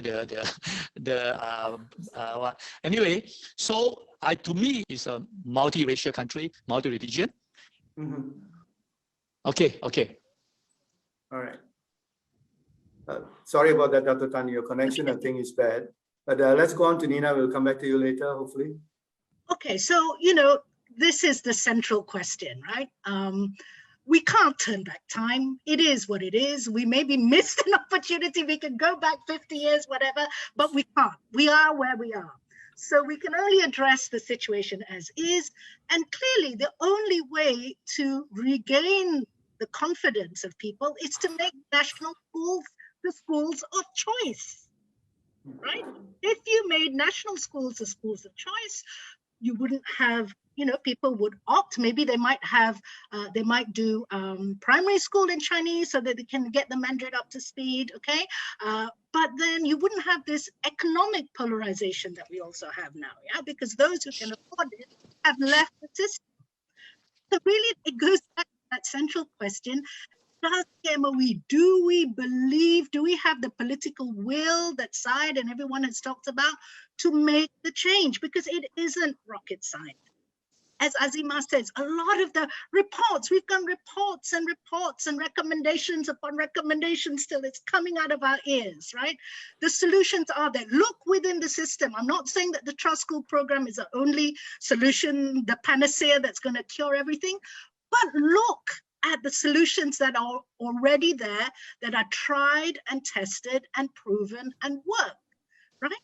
But as Azima says, sadly, there is this tremendous resistance to change, especially if it does come from so-called experts, from outsiders. Like at LEPED, we bring international best practice to a local context. So it involves a whole range of quote unquote experts worked alongside the schools. And the schools, of course, at first there's pushback. Who are these people coming in telling me what to do? But once we build that relationship, it's actually a very harmonious one. But it was designed, and when Khazanah first invested in this model, it was designed as a demonstration to the MOE of what can be done within the existing budget, because we already know by OECD standards we exceed. So what can be done with existing infrastructure, existing teachers, existing curriculum, without spending, a lot on trying to reinvent the wheel. Okay. Whether or not they will to accept that solutions are there and we can implement them. That's a good point that you make, Nina. Basically, when you go back in time, you realize that the national education system was the educational system of choice previously. Yes. And then the decline in the quality of the national education system actually resulted in especially the Chinese school education system becoming a lot more reliable in terms of quality and so on. I think Vinod wants to say something. Sorry, Vinod keeps wanting to say something. I'm really sorry, guys, for interrupting. It's okay, no problem. The opening. But, one solution, I just want to throw this out. I mean, Sadiq, you might agree with me. One solution to solve, Nina, what you just said, right, is make it law that every MP, if you want to be an MP, every minister, if you want to be a minister, every deputy minister, if you want to be a deputy minister, every secretary general and deputy secretary general and director general in the government and in parliament have to send their children to government school. Now, I promise you, the moment you do that, you're going to see a dramatic change in the quality of our government schools. Maybe you should. You need skin in the game. You need skin in the game, right? And at the moment, the national schools actually are disempowering and disenfranchising the very people that you purport to help, right? Because it is almost entirely now Malay, Muslim, of people of the demographic that can't afford any other choice, right? And ironically, Chinese schools are now actually more multiracial than the national schools. They have more of a diversity of race than the so-called national schools. So yeah, if you had skin in the game, maybe that's interesting. Yeah, if I may add, if I may add to what Datuk Vinod said, I agree, and I think the irony behind this is that the same politicians who reject the unconventional reforms are the ones who no longer trust in our national education system. Yes. I remember when we pushed for a wholesome auditing of subjects and courses of universities, there were a lot of brickbats because they said, for example, if you take out subjects which teaches about Islamic empire, titas, and additional religious-based or language-based subjects in universities, mind you, if you are in university, you still don't understand the values of your religion, evidently there's something wrong with you. Then they said, oh, but then this will be politically sensitive. At the same time, lecturers will lose their jobs. Universities will be angry, But then when you ask, where do you send your children to universities? None of them send it to public education. Schools, I don't even have to start. The same people who reject the teaching of more English and also more science and maths contact hours are the same people who don't send their children to public schools and in reality defend the quality of private schools. And stop talking about ministers. Now even middle class Malays are sending their children to private schools and international schools. I think that says a lot. So I completely agree with you. Now, if it was 50 years ago and we could make the decision of Lee Kuan Yew, I think that there would be great value. But now Malaysia is a multiracial country. It is multi-religious. We thrive in diversity and different education curriculum. If you want to start discussing about a single education curriculum, then you have to also say, what about religious schools? What about sekolah pondok? What about international schools, private schools? And it will never end there. So again, the question should be, how do we truly overhaul our national education curriculum so that in the end, Chinese parents, Indian parents, out of their own volition and will want to send their children to public schools. But if public schools remain the way it is today, do not blame them. Do not blame them for not wanting to send your children to school. Stop looking from a racial lens. Ask middle-class Malay parents why they don't want to send their children to national schools, and they will get the honest, brutal answer behind it. Okay, can I speak now? Can you hear me? Yes, we can hear you now. Oh, okay. Now, sorry, Loud I and have to clear. change the location so that it become better, the Wi-Fi. Now, yeah, I heard all those just how Nina and YB said.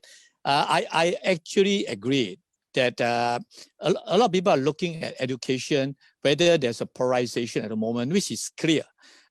During my time when I was in primary school, only about slightly more than 50% or 60% of Chinese parents send their children to Chinese primary school. Another 40% will go to the government stream, which is in English as a medium. Now, even now, today, people keep on thinking that, for example, they call it vernacular school. Of course, the word vernacular, I don't like it because it's a very colonial way of doing it. Now, United Nations use it as a mother language. Right now, mother language to Datin, mother language to me, I define it broader. That means that it's a language that your mother used in your family. So for some of them, like for example, in American Chinese, their mother language is English because that's how their parents teach them. You see, now, so the mother language to me in Malaysia now, at the primary school level, even in United Nations, all the research study internationally, it is actually the most effective language to learn, and especially primary. I saw a report in Thailand, southern Thailand, there is a scholar who do a research, and the Malay there at that area, they actually do a research through 6 years. Half of them will do Thai as a medium instruction in a primary school. Half of them use Bahasa Malay, Melayu as a medium. And you know, after 6 years, the results shows so clearly that the group who use their mother language actually perform better every subject. And this is not from me, it's from that Thai scholar. And we are inviting him to come to present their study. Now, the other facts that a lot of misconception is that looking at the Chinese parent, from 60% who send their kids to Chinese primary school, up to now, I think it's about 96 or even 98%, right? Now, and the percentage of non-Chinese in Chinese primary school have grown from 10, 13, 16, now it's about 18%. Yeah. Now, but we must not forget that majority of these Chinese students, after their Chinese primary school, they go into the government school. So so if you talk about national identity, everything, primary is the time true, and they learn their language, they're simple, and they work together. Now we must think about how to interact those schools where the only Chinese school or the religious school, how to interact with students by extramural activities. All this we can work. But if we were to blame the whole thing on the vernacular school or the mother language school, it's not true also, because vast majority, or 85% of them, once they go to secondary, they actually go into the government stream already. Now, even the primary school, just I mentioned curriculum, their curriculum is the same curriculum as a sekolah kebangsaan, same, because it's just a language different. The curriculum is the same. So my position is that, as what we say, I think we must make our national school more conducive to this multi-racial, multi-religion, all this atmosphere, and we cannot take away parents' right of choosing what education for their children, and this is part of their right. Now, then I think, to me, the important thing is in secondary and tertiary, where, for example, the Chinese parent, only about less than 15% of their children are in Chinese independent school, which they are quite independent totally. But the other 85% are actually in government stream now. So the government have all the right to do. Now the Tamil side, only 50% are in Tamil primary school. Now, so coming back is, how are we going to unite a uniting system? To me, I think the important thing is we actually have to do a lot of work in the secondary, tertiary, but the national unity and the national identity is more than just in the school. It's a whole social environment, social culture. So there is just some clarification. Okay. I would like to move on to Can I just add, Mr. go ahead. Huda, before Yeah, sure. before you carry on? I just want to say that actually we all think that Bahasa Melayu is the Malay mother tongue and Bahasa Mandarin is the Chinese mother tongue, but actually the mother tongue are dialects. To the Malays, their mother tongue is dialect, it's not Bahasa Melayu, and I think to the Chinese also, Hokkien, Cantonese actually their mother tongue and not Mandarin. Yeah. So that's a fine difference. But maybe I chip in here, true, but actually the younger generation of the Chinese in Malaysia now, they use Mandarin more than their dialect now. Second, culturally or language-wise, their grammar is the same. Where all dialect, their grammar is the same. They wouldn't say Bapa saya. They say saya, my father. So the language-wise, they have commonality in there. So it's actually easier for them to pick up. Just like the Bahasa Melayu, I think even you're from Java or Sumatra, there is a certain cultural link closer for them to pick up, you see. There's one other language which is the mother tongue for a lot of people in Malaysia, which is English. Yes, and right. I find it strange that the government does not allow an English language education stream. And I think Datin Azima, I think you guys have asked for that previously, isn't it? Yeah. The word English medium school is so sensitive. So we decided that, we started this dual language program, and then dual language program plus, which actually includes not just science and maths and much more. And I think this is the easiest we can, the quickest way we can to an English medium school. In fact, one of the things that we recommended to the ministry was that, and with the consent of boarding schools, the boarding schools were ready to become English medium schools, and that recommendation is now sitting on the Minister of Education's table. And I think also what's wrong with, I think that's the only way we're going to produce a decent English language teachers if each state can have at least one English medium schools, if anything, to produce the English teachers, which we cannot produce through a Malay medium system. That's also one of the political quirks. But we have to move on to the questions. We're running out of time quite fast.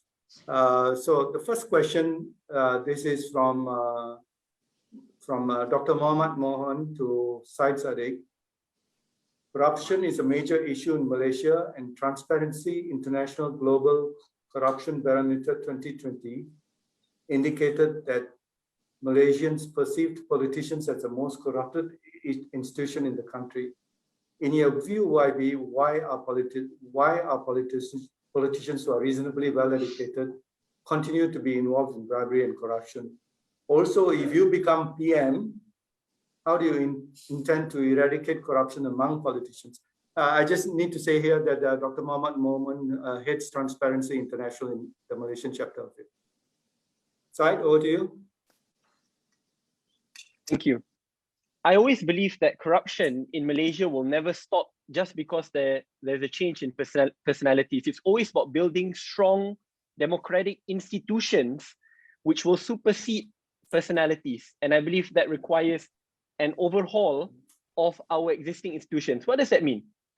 Take someone like me, and I believe when I first came into politics, I was ridiculously idealistic, right? This is coming from someone who came and co-founded a political party at 23 years old, and in 2.5 years from the beginning of the founding of the party until election, people thought that billionaires gave money to Armada and me. I can tell on record, and as many people will testify, is that I did 3 crowdfunding and I raised about 220,000 ringgit for the whole of Armada, which, mind you, 55% of my party were made up of young people and was funded through crowdfunding. The only big donor which came in was Tan Sri Muhyiddin Yassin, was the president of the party, who contributed 50,000 ringgit. And out of that 50,000 ringgit, 41,000 was used for polling purposes. Effectively, it's only 9,000 ringgit. And I could survive. Why? Because I believe that crowdfunding is the way forward. However, problem in Malaysia, when we don't have a political funding act whatsoever, idealists get eaten up very quickly. Why? Party elections come. I can tell you what was advised to me before my party election is that, Sadiq, the only way you can fundraise, especially when you're in government, you go meet up with billionaires, bring a black bag, put money in a black bag, go to divisions and distribute. Why? Because it's okay. Because as of now, there's no political funding act, right? I met up with 2 leaders who were about to come out with the Political Funding Act, which I met up with Tan Sri Bukasim, great guy, met up with Latifah Koya then. Both had very different interpretations of what political funding regulation should be. One said that even giving food and water to your supporters could be considered as political corruption, and the other one said since there's no law whatsoever, it's ambiguous, therefore political parties will decide it. What's the outcome I want to draw here? You can have many changes in personalities, but if you don't reform institutions and come up with Political Funding Act, decentralized power in which the Prime Minister is no longer fully in charge with a 1 billion to 3 billion discretionary fund at his power, right? To ensure that all members of parliament now get equal funding, regardless whether in government or opposition.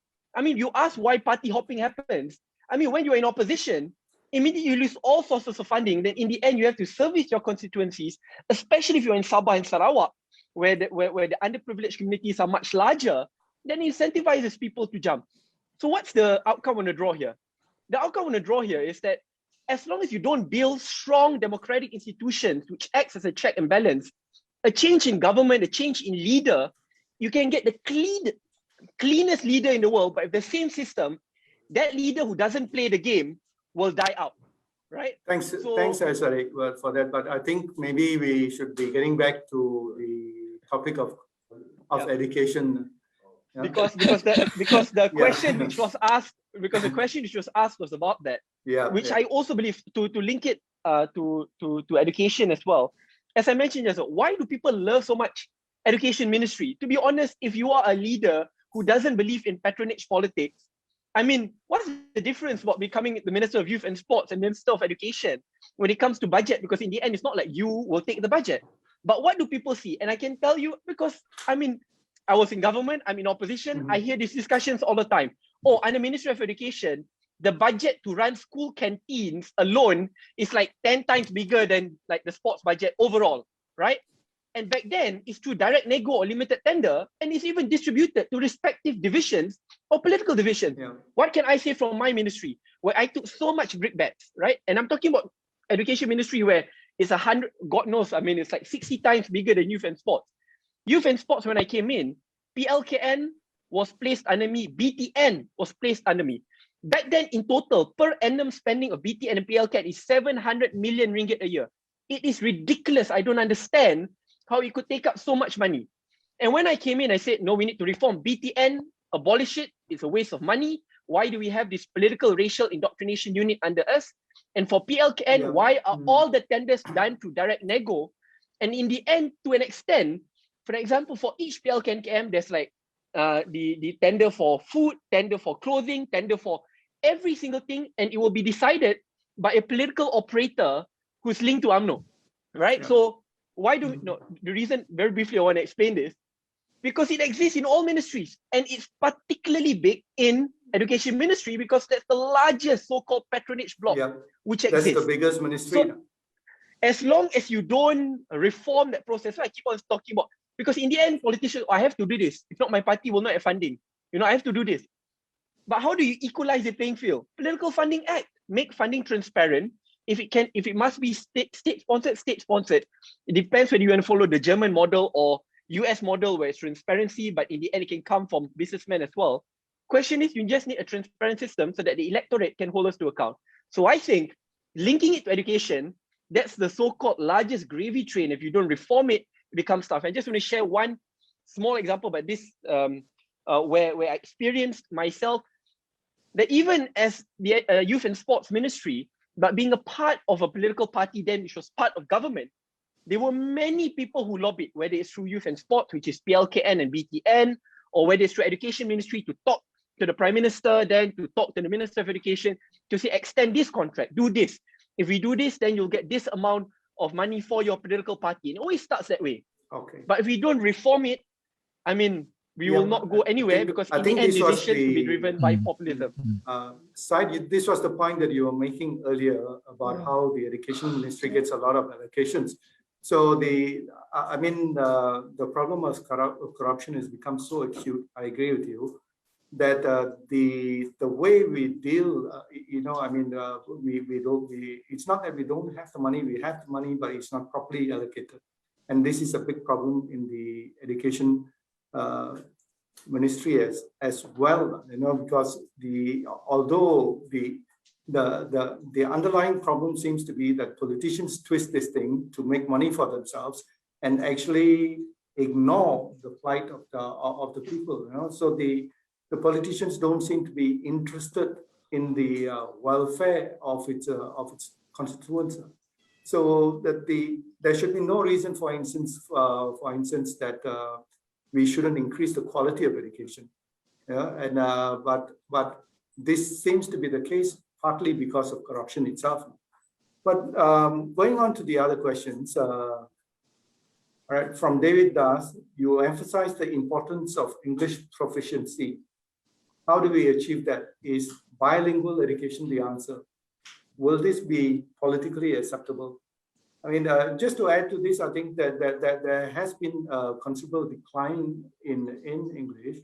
And this is happening, I think, maybe not just in the national school system, but perhaps in the Chinese school system itself. And there is an overall decline in the quality of English, which actually affects our competitiveness and so on. Anybody wants to take this question?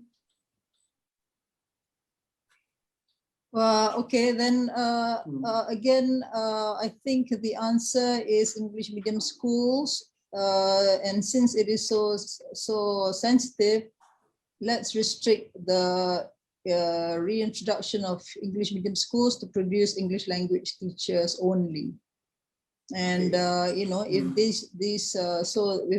there must be criteria, a certain type of student can enter these schools, and maybe we can ensure say 80% of students who go to English medium schools become English language teachers for a certain amount of time. I think we would have met our objective. Not only that, I think with digitalization, I think there's no reason, no excuse that the English language cannot be learned outside the school anymore, because we are so exposed. In fact, science and math now in English, you don't need the teachers anymore. You just need the teachers to give you the links, and you'll become a self-learner. And with digitalization, the sky's the limit. Guna, actually, I have another very out-of-box thinking. I go back to my own experience. I come from Chinese primary school, then go to secondary school. Secondary school is a government stream, SMJK. But we all go through 1 year of remove. I know the remove class now is not popular. Parents don't like it. Parents want to get their children graduate as soon as possible. But I think that is actually not the right choice. As an educator, I find the primary school, those from the vernacular, many of them suffer when they go to government school in secondary because of their weak in Bahasa. So they suffer. Now the same, those in the Sekolah Kebangsaan, their English standard is also very low.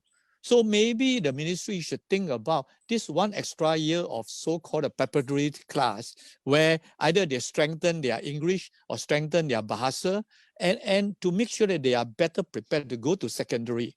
Now, I know the government will say they are spending more money, but I think we can easily cut money from our budget is so high, in education, but let our students be better prepared in terms of their language. And that's one. Second is my own experience again.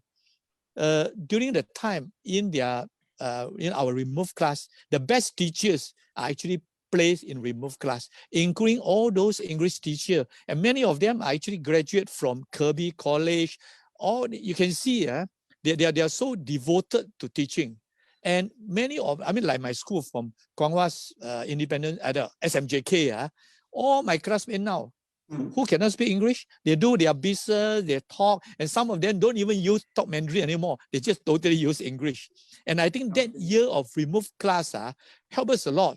We were remembering, we were talking, we have debate, we have drama, everything is about language. So I think maybe that's another way. But I would agree, like what Datin just said, that if every state, you can have a few English school, and that supply for good English teacher is another way if the ministry don't have enough budget to send all to UK or US to learn the English teaching, you see. Yeah, often it goes back to teachers, isn't it? At the end of the day, everything goes back to teaching. Yeah. Gunnar, if I can just jump in there on the subject of teacher training, because I think, Dr. Vinod also mentioned something about the teacher training institutes. And I just want to say that in our experience in the trust schools, a lot of the IPGM, that's a teacher training graduates, right? A lot of the graduates are actually fantastic. There are many, I wouldn't want people to think that IPGM and the campuses are not producing good teachers. There are good teachers. But very often what happens is they go into a school and then the environment doesn't allow them, whether they're English teachers, science teachers, whatever, the environment often works against them. Right, that their peers and their leaders will say, "Ala, apalah, you nak, sibuk-sibuk, nak pandai-pandai to do all the things that they've actually learned." Right, so there's a disconnect between the theory and the practice and the environment, and we're not empowering teachers, we're not encouraging. We're talking about autonomy as well. So many of our new teachers do have the capacity, but they're not given the encouragement and development to grow. And that's very sad. Okay, taking it from there, we actually have an exit policy of teachers now. There didn't exist one before, but there's now one exit policy under the blueprint, and there's very strict criteria. But I think since it was created, I think they probably exited 1 or 2 teachers only. So I think we should be serious about exiting some really bad teachers. Yeah. For instance, teachers were absent. Yeah. For instance, we have that court case in Kota Bulut where the teacher did not go to school for years and years. And I think he should just admit guilt. And I think the ministry should just wash their hands off him, fire him, and not waste taxpayers' money to go into court year after year after year. Why are we taxpayers supporting this teacher who knows that he's not done any good to anyone? And then absent teachers, underperforming teachers, let's get rid of this so that we can bring in the younger teachers who are more IT savvy and more willing to bring in new ideas. Yeah, it's actually incredibly difficult in our experience, 10 years, 94 schools, to remove underperforming teachers, right? There may be a policy, but back to what you were saying, that can you sing, right? I mean, the Bar Council is self-regulating. They will disbar members, right? Yeah, right. To keep the standard of the profession. But actually, if I remember right, all teachers are required to have a teaching certificate. As those days, that was the case. That's true. I presume that's true now as well, right? But what is the continuing? That's what I'm saying. What's the professional development to provide that support, to develop them, help them grow, and also to assess teachers who are not performing, either by giving them support or ultimately, if nothing can be done, there has to be that exit. Maybe like Mr. Murugesu said, require headmasters to walk around the school, creep upon them, sit in their classrooms, and listen to what they're teaching. That could be one way. We do in it's the more than that. We have more than that. Lesson observations, learning walks. A lot of schools, not just trust schools, a lot of schools actually do that. But it's having a mechanism where there is authentic assessment of teachers, right? Because now they have a PMS, but everybody is shot sendiri, right? There is no mechanism. Nina, there's a question for you from one Melanie B. Can we hear more about the trust schools that Nina Disney mentioned about? Are there any initiatives for early childhood educators and education as we need to start from the young? I think a lot of people do not know about the trust schools, but if you can briefly say what is the concept and how successful it has been. Sure. Okay, just very quickly, LEAPED, which is the organization I come from, we specialize in developing, designing, and delivering education transformation programs, right?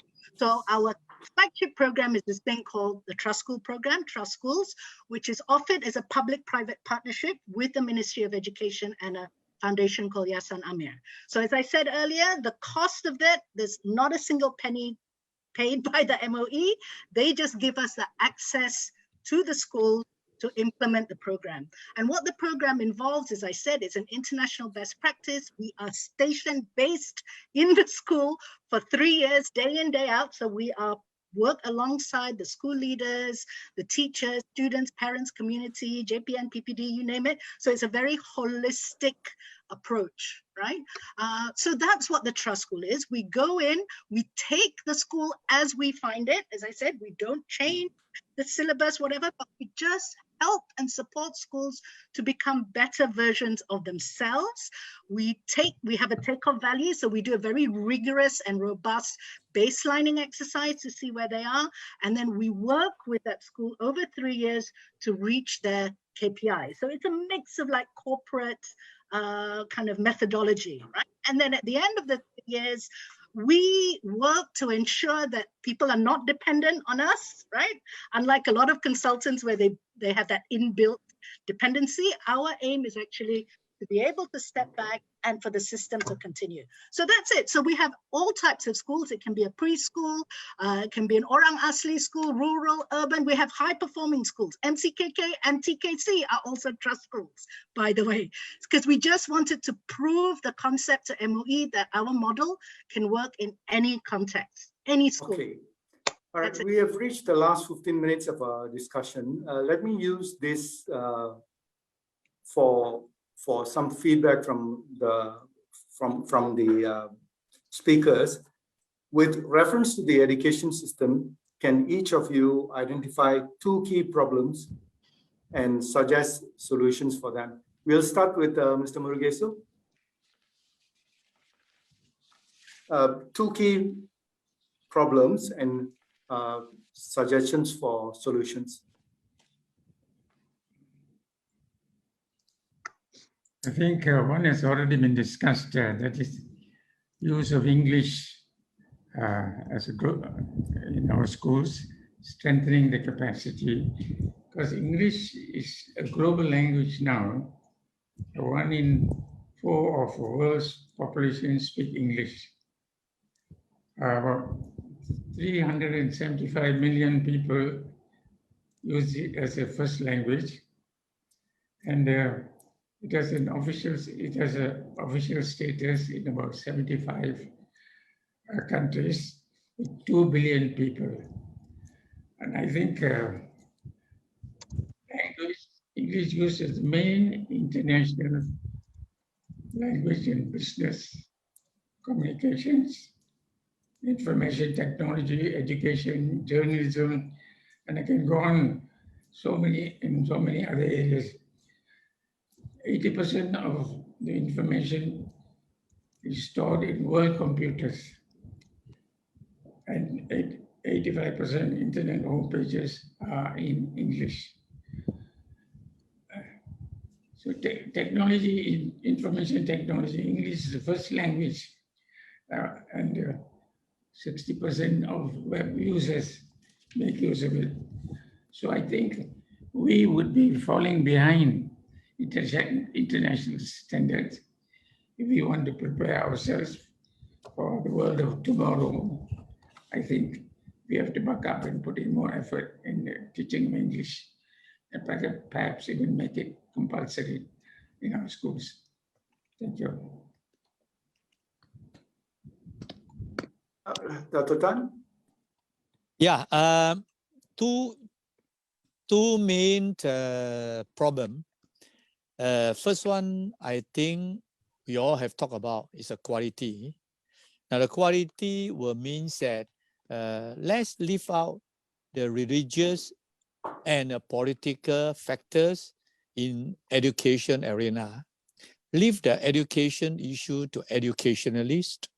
Of course, we have overall policy, education policy to abide by, but the implementation in this let based on meritocracy, and less also, of course, we need to help. A certain affirmative action need to be done, but the affirmative action is to improve the standard, give more resources for those weaker students or students who are from rural area, students who don't have enough ICT facility. We can help them on that, but it's not lowering standard, but maintain standard and then get the best quality teachers to be involved. That is the first. Second, I also mentioned, I repeat again, is more on a macro level that we must look into more, well, I use the word decentralized, more trying to empower, a better word, people like it, empowerment, in terms of even some of the responsibility of the Ministry of Education. Can it be empowered to the state? You look at Australia, you look at US, the states actually enjoy a lot of even also autonomy in the education area where they can implement many things. As I said, federal is more the policy. So we must actually trust, let no over concentration of power in the ministry, and also making another thing a lot of teachers will say, there's just too much document, too much paperwork. I know ISO, I know all this system is good. I mean, I've run a university also with all this, but you must have a right balance, because your duty as in a profession, a teaching profession, is how to teach, not how to write report. So you must actually simplify the report to the extent of only the necessary one, but let the teachers involved in this profession to have more time to actually train, talk, dialogue on how to teach better. And I think we must, in education, must have overmind. Your title today is In the Changing World. And we have not talked very much about changing world. The changing world, what does that mean? I mentioned here, first, 21st century have 21st century's attributes.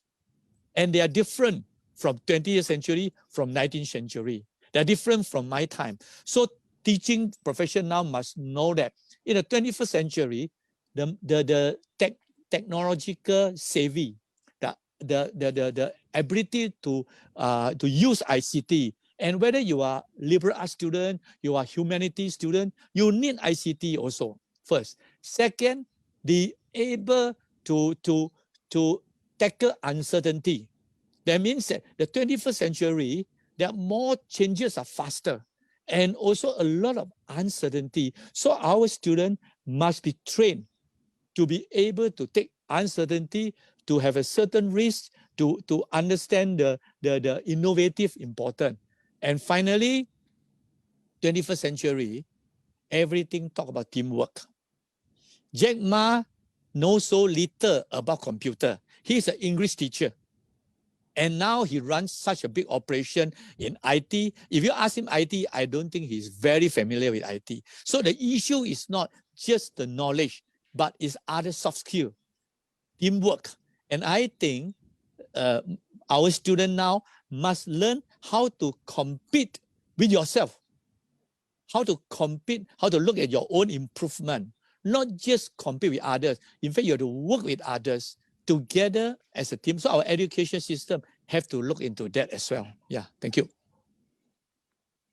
Thanks, Dr. Tan. Shall we move to Datin, please? Oh, yes. I had teachers and English language as the two problems, not surprisingly. I think we discussed that to some extent, but I think in exiting teachers, I think we should also look at these teachers.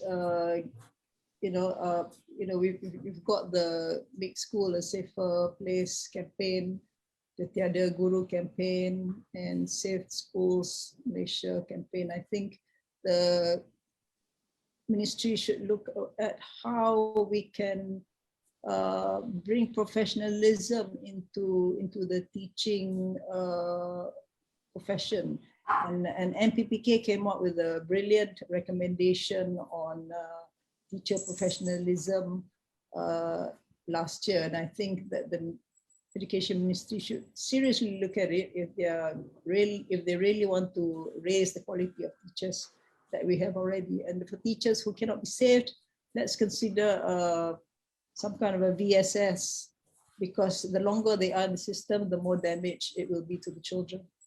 And I think that on English language, let's see more dual language program schools being open. And now with digitalization, so much more English can be learned remotely, not just English, but also science and math.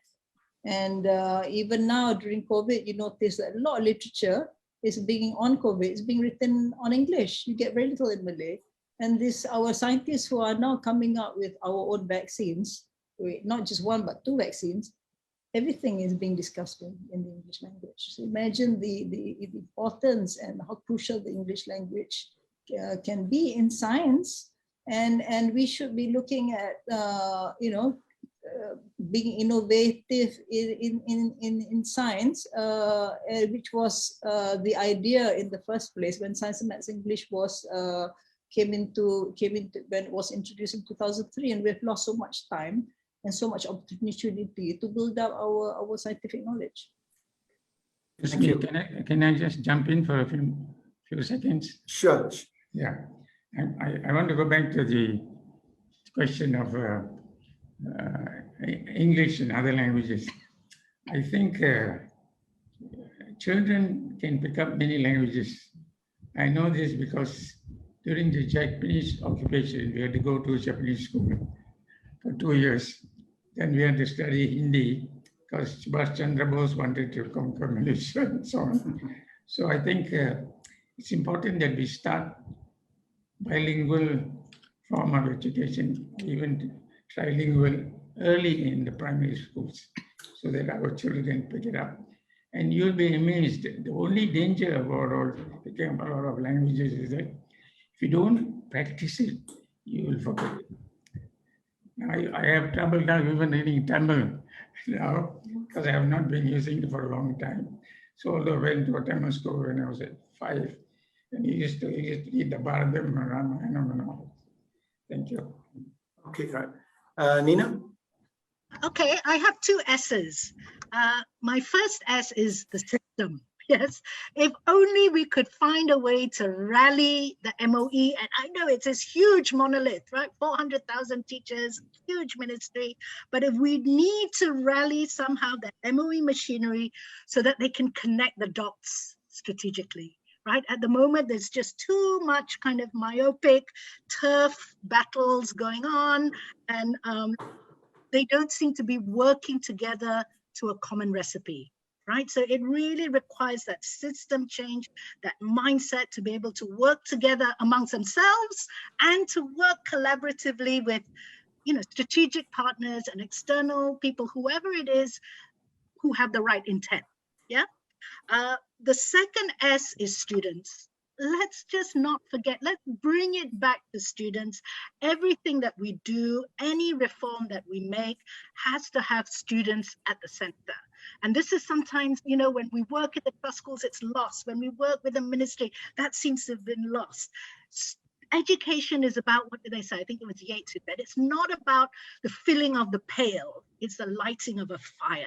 Right? So education should be that inspiration for individuals to have a better future, like Dr. Tan Yu Singh said, right? It's about being able to handle the challenges of the future. And one of the key challenges of the future is to be able to adapt, to be agile, to be able to problem solve, have the confidence to be able to communicate, all those great things, right? So let's not forget that students should by right be at the center of everything that we do. Thank you. Syed Sadiq? 3 quick characteristics before suggestions on policy reforms. First is to acknowledge that Malaysia is a multiracial country which promotes moderation and ensure whatever policies which we build is based on that national agenda. Second is to get more technocrats and experts in decision-making positions and removing partisanship from it. That means more appointments like Datuk Asmita Hashim in Mara and less of MPs being appointed on all these important GLCs and boards. Thirdly and finally, to also increase exposure for more math, science, and critical thinking, which I believe is important. What will that mean on a policy agenda? Very quickly, I think I'll try my best to summarize in 3 minutes. Tertiary, secondary and primary, and then early childhood education.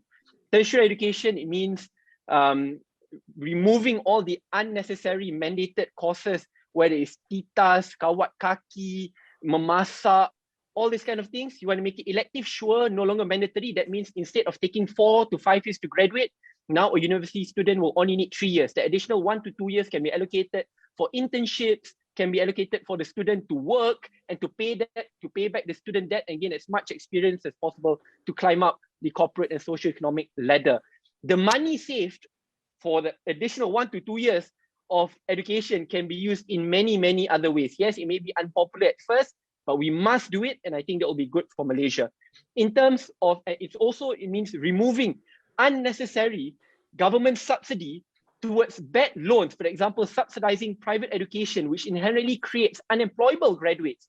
And often they hide behind the veil of Bumiputra private universities, but in the end, when we audit the employability, it's less than 50%. So in the end, government is subsidizing this university student who have been rejected by public university, therefore getting this random college swasta, which tells, oh, I'm going to give you a degree, but in the end, that person's employability will be so low, instead of sending that particular student to TVET, in which the employability rate is higher than 90% more than public universities. I think doing that saves money for government and increases the propensity for students and parents to send these children to TVET. So I think I think that's tertiary education, a lot more things, but I think that's where we should go. TVET, but we cannot keep on saying, oh, we love TVET without actually pivoting towards TVET and pivoting education subsidies through PTPTN to TVET instead of moving towards college swasta, in which we subsidize billions of ringgit. But in the end, students become unemployable, and not just they're unemployed, they have a student debt of an average about 25 to 50,000 ringgit after graduating. So I think that's when it comes to university. Primary, secondary education, as I mentioned, percentage or contact hour for math, science, and English should be increased, like our regional peers, especially Singapore. Look at maths, where we should double so that we reach as much as Singapore.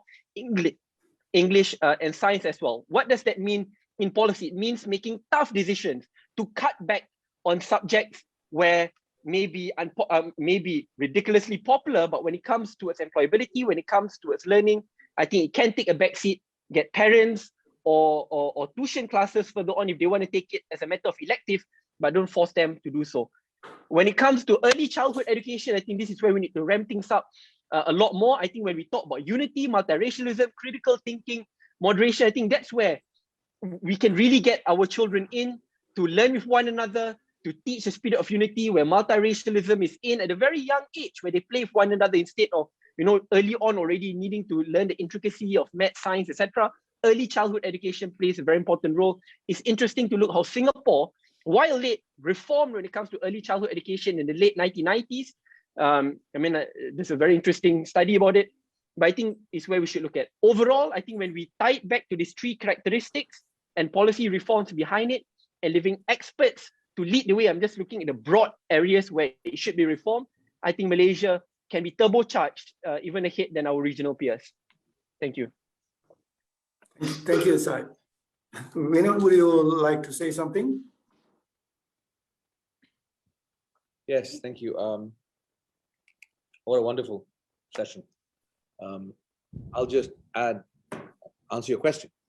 What are the 2 things? I mean, out of the 10,001 things, 2 things can we discuss, to deal with. I think what you have all said is so critical. I mean, what Sadiq said is very, very important and falls in line with what all of you want. All of you are, we're all singing from the same hymn sheet. So then, therefore, therein lies the problem, right? Here are these great leaders of education, a politician that aspires one day to be the leader of this nation, all of you, and yet we're still in this ridiculous mess we're in, right? You all are singing from the same hymn sheet, but the country is going in a different direction. Our education system is going down the toilet. There's no mincing of words, right? Our education system is going down the toilet. We are producing graduates that are unemployable. We are producing universities, national universities, where employers like mine, if you go talk to my human resource department, and you can talk to anyone, and they might not say this because it's politically incorrect, but I can tell you, if there is a resume of a graduate from a national university, it goes to the bottom of the pile while they read all the rest. And that is a fact. It's an unfortunate fact, but that's a fact. Unfair, but it's a fact. These are the realities we live with, and there's no point hiding away from it. There's no point arguing with it. It is just what it is. So what are the two things I would like to see change so that all these brilliant ideas coming from leaders like yourselves can actually happen, can actually be put into motion? Politics and politicians. If we can get rid of these two things in education, everything you're talking about is possible. Because right now, as we stand, as Sadiq has pointed out, in terms of the education ministry and the budget, you have ministers there that now have different agendas. You'll have deputy ministers with different agendas. So perhaps what we need is a nation builder of a prime minister who says, you know what, as far as the Ministry of Education is concerned, that we can't change the way our constitution works and how our cabinet works. But perhaps we have one opportunity where with the Ministry of Education, we say, you know what, I'm going to appoint a senator. I'm not going to appoint a politician. I'm not going to appoint an MP. I'm going to find a senator who knows what an individual who knows what they're doing and knows what needs to happen. And I'm going to make that person the minister because our system allows that. We, after all, have done it before when it comes to economics and other things. We brought people in from the private sector to be Minister of Economic Affairs and in the EPU. Surely education is far more critical than that going forward. So my view would be to get all this done, we need to remove racism, masters, nationalism in our education system, which can only come from the political powers. Therefore, the key thing is to make the Ministry of Education apolitical and putting someone as a minister and deputy ministers that can actually get the job done as the country needs it. And that requires a prime minister willing to take that leap. That requires nation builders, something we're short of. But, you know, I am one of these people. Malaysia was a nation of glorious nation builders. Going back in history, the likes of Tun Dr. Ismail, you know, Raja Moha, my dad, Tan Chee Kun. I mean, there are so many nation builders. You know, whether it was in politicians like Tan Chee Kun or it was Zain Azrai as the Secretary General of the Ministry of the Treasury. These people put nation before anything else. We were a very noble country once. We can be noble again. It just takes leadership. It just takes people. And I hope from this it carries on and we can build on that. I am still a very half glass full person. I have a tremendous amount of hope in Malaysia and the Malaysian people. And I think we will get there, especially with leaders like all of you. Thank you very much for everything you've given us now. Thank you, everyone. Thank you, Vinod. Okay, thank you. And now let me just try and summarize some of the key points in this discussion. I think it is obvious that the quality is declining, you know, and a lot of it has got to do with two things. One is corruption, where the resources are not being channeled in a proper way. You know? So this is a major problem which exists not only in education, but in all spheres. The other thing that some of y'all brought up is the problem of over-centralization. The Ministry of Education decides everything. The hands of the headmasters are tied, and they're not given enough initiative to move things over. One more is that I think all of you are more or less unanimous on this, that you should put the handling of education in professional hands. You know, depoliticize the whole thing. So remove politics and religion and any other contentious things out of this and let professionals run the process. So the other point that comes through is that none of y'all are for dismantling the existing systems of schools which exist. You know, your religious schools, your national schools, your Chinese schools, Tamil schools, and so on. But to work within that, and the most obvious thing in this situation is to make the national school system the choice of people again. That seems to be about the only thing that is doable in this current complex situation. So anyway, I mean, all of you have contributed enormously to this discussion, I feel. And I would like to thank each and every one of you all for participating, and we will have more sessions like this. Thank you very much. Thank you. Thank you, everyone. Thank you. Thank you.